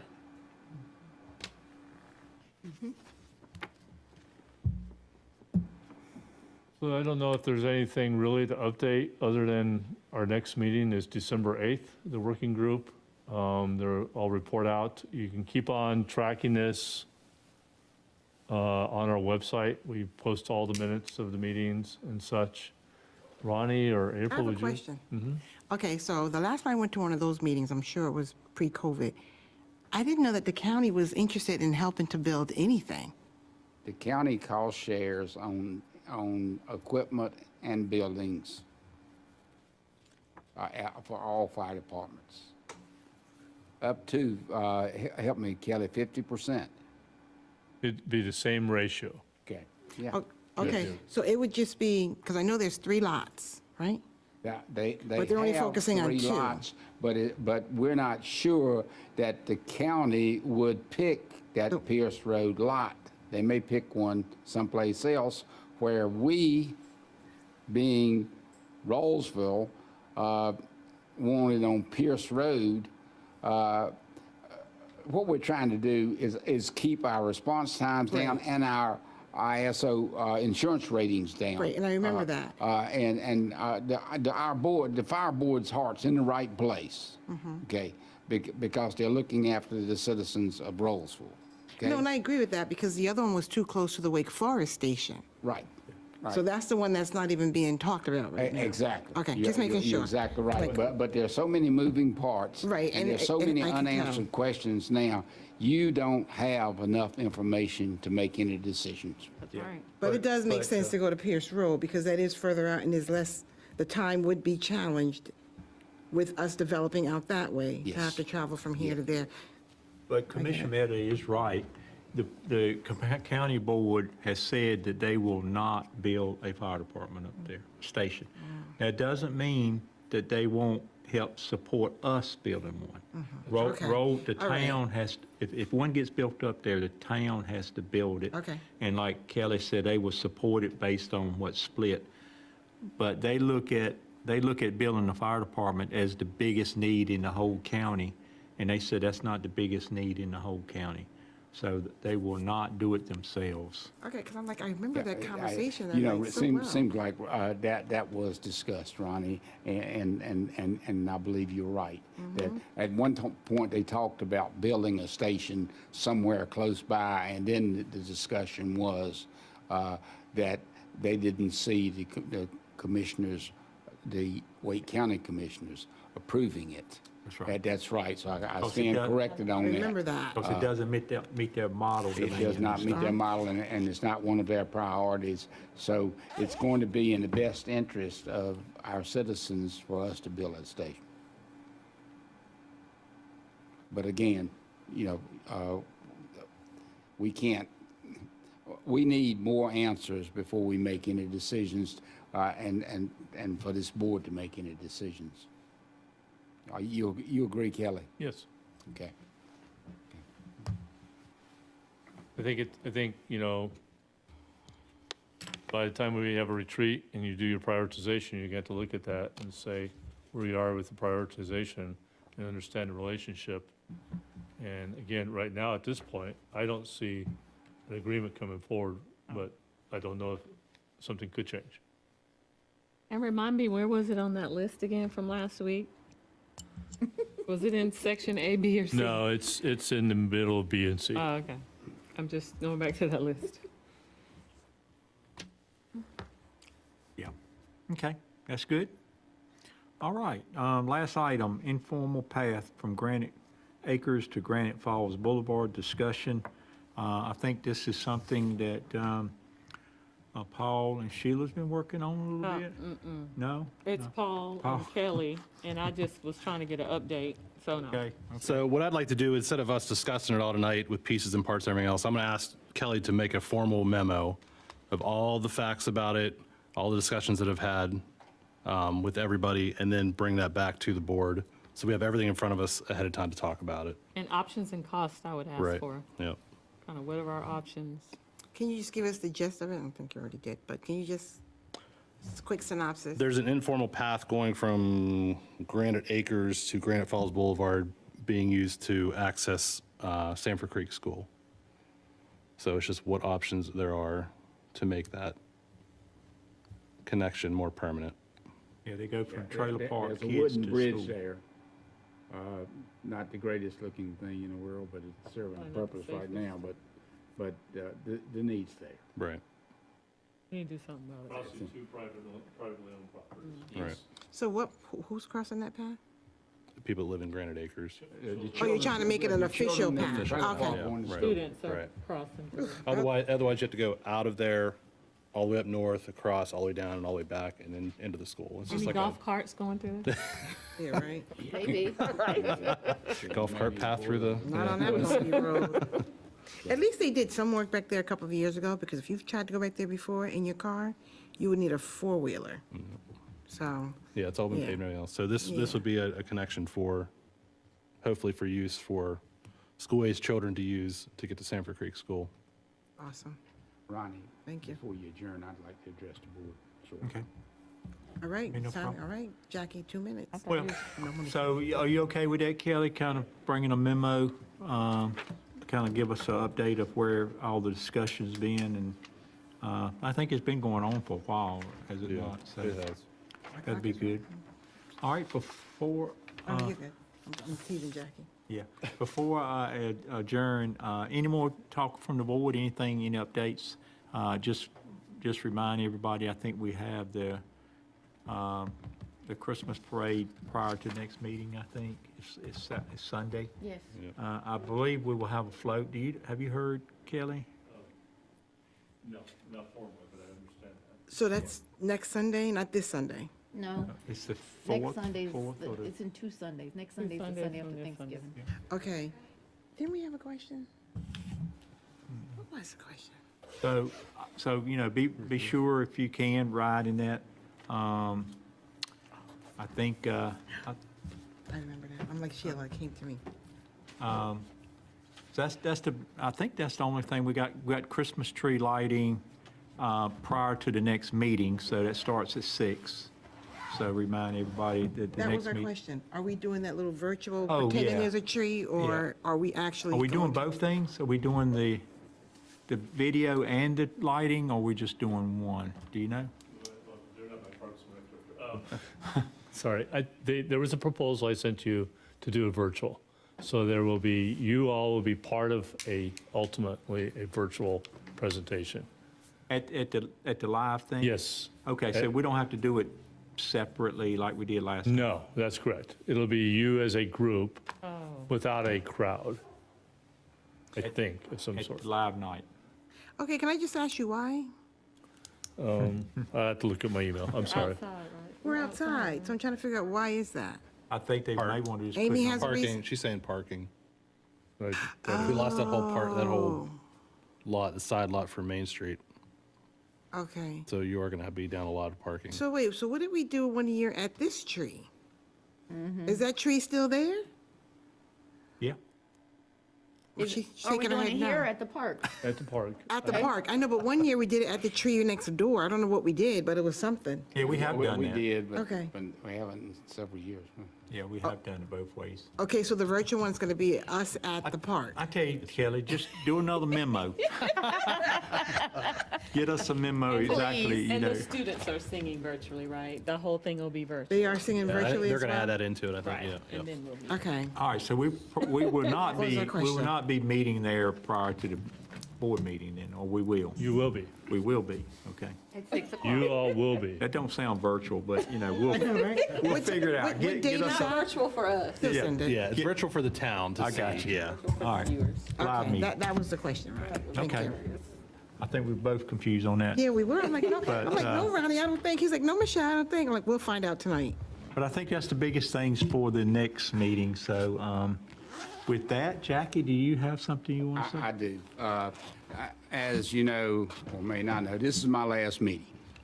And I just want to tell you that I sincerely I have sincerely enjoyed serving with you. It has been a true pleasure and honor.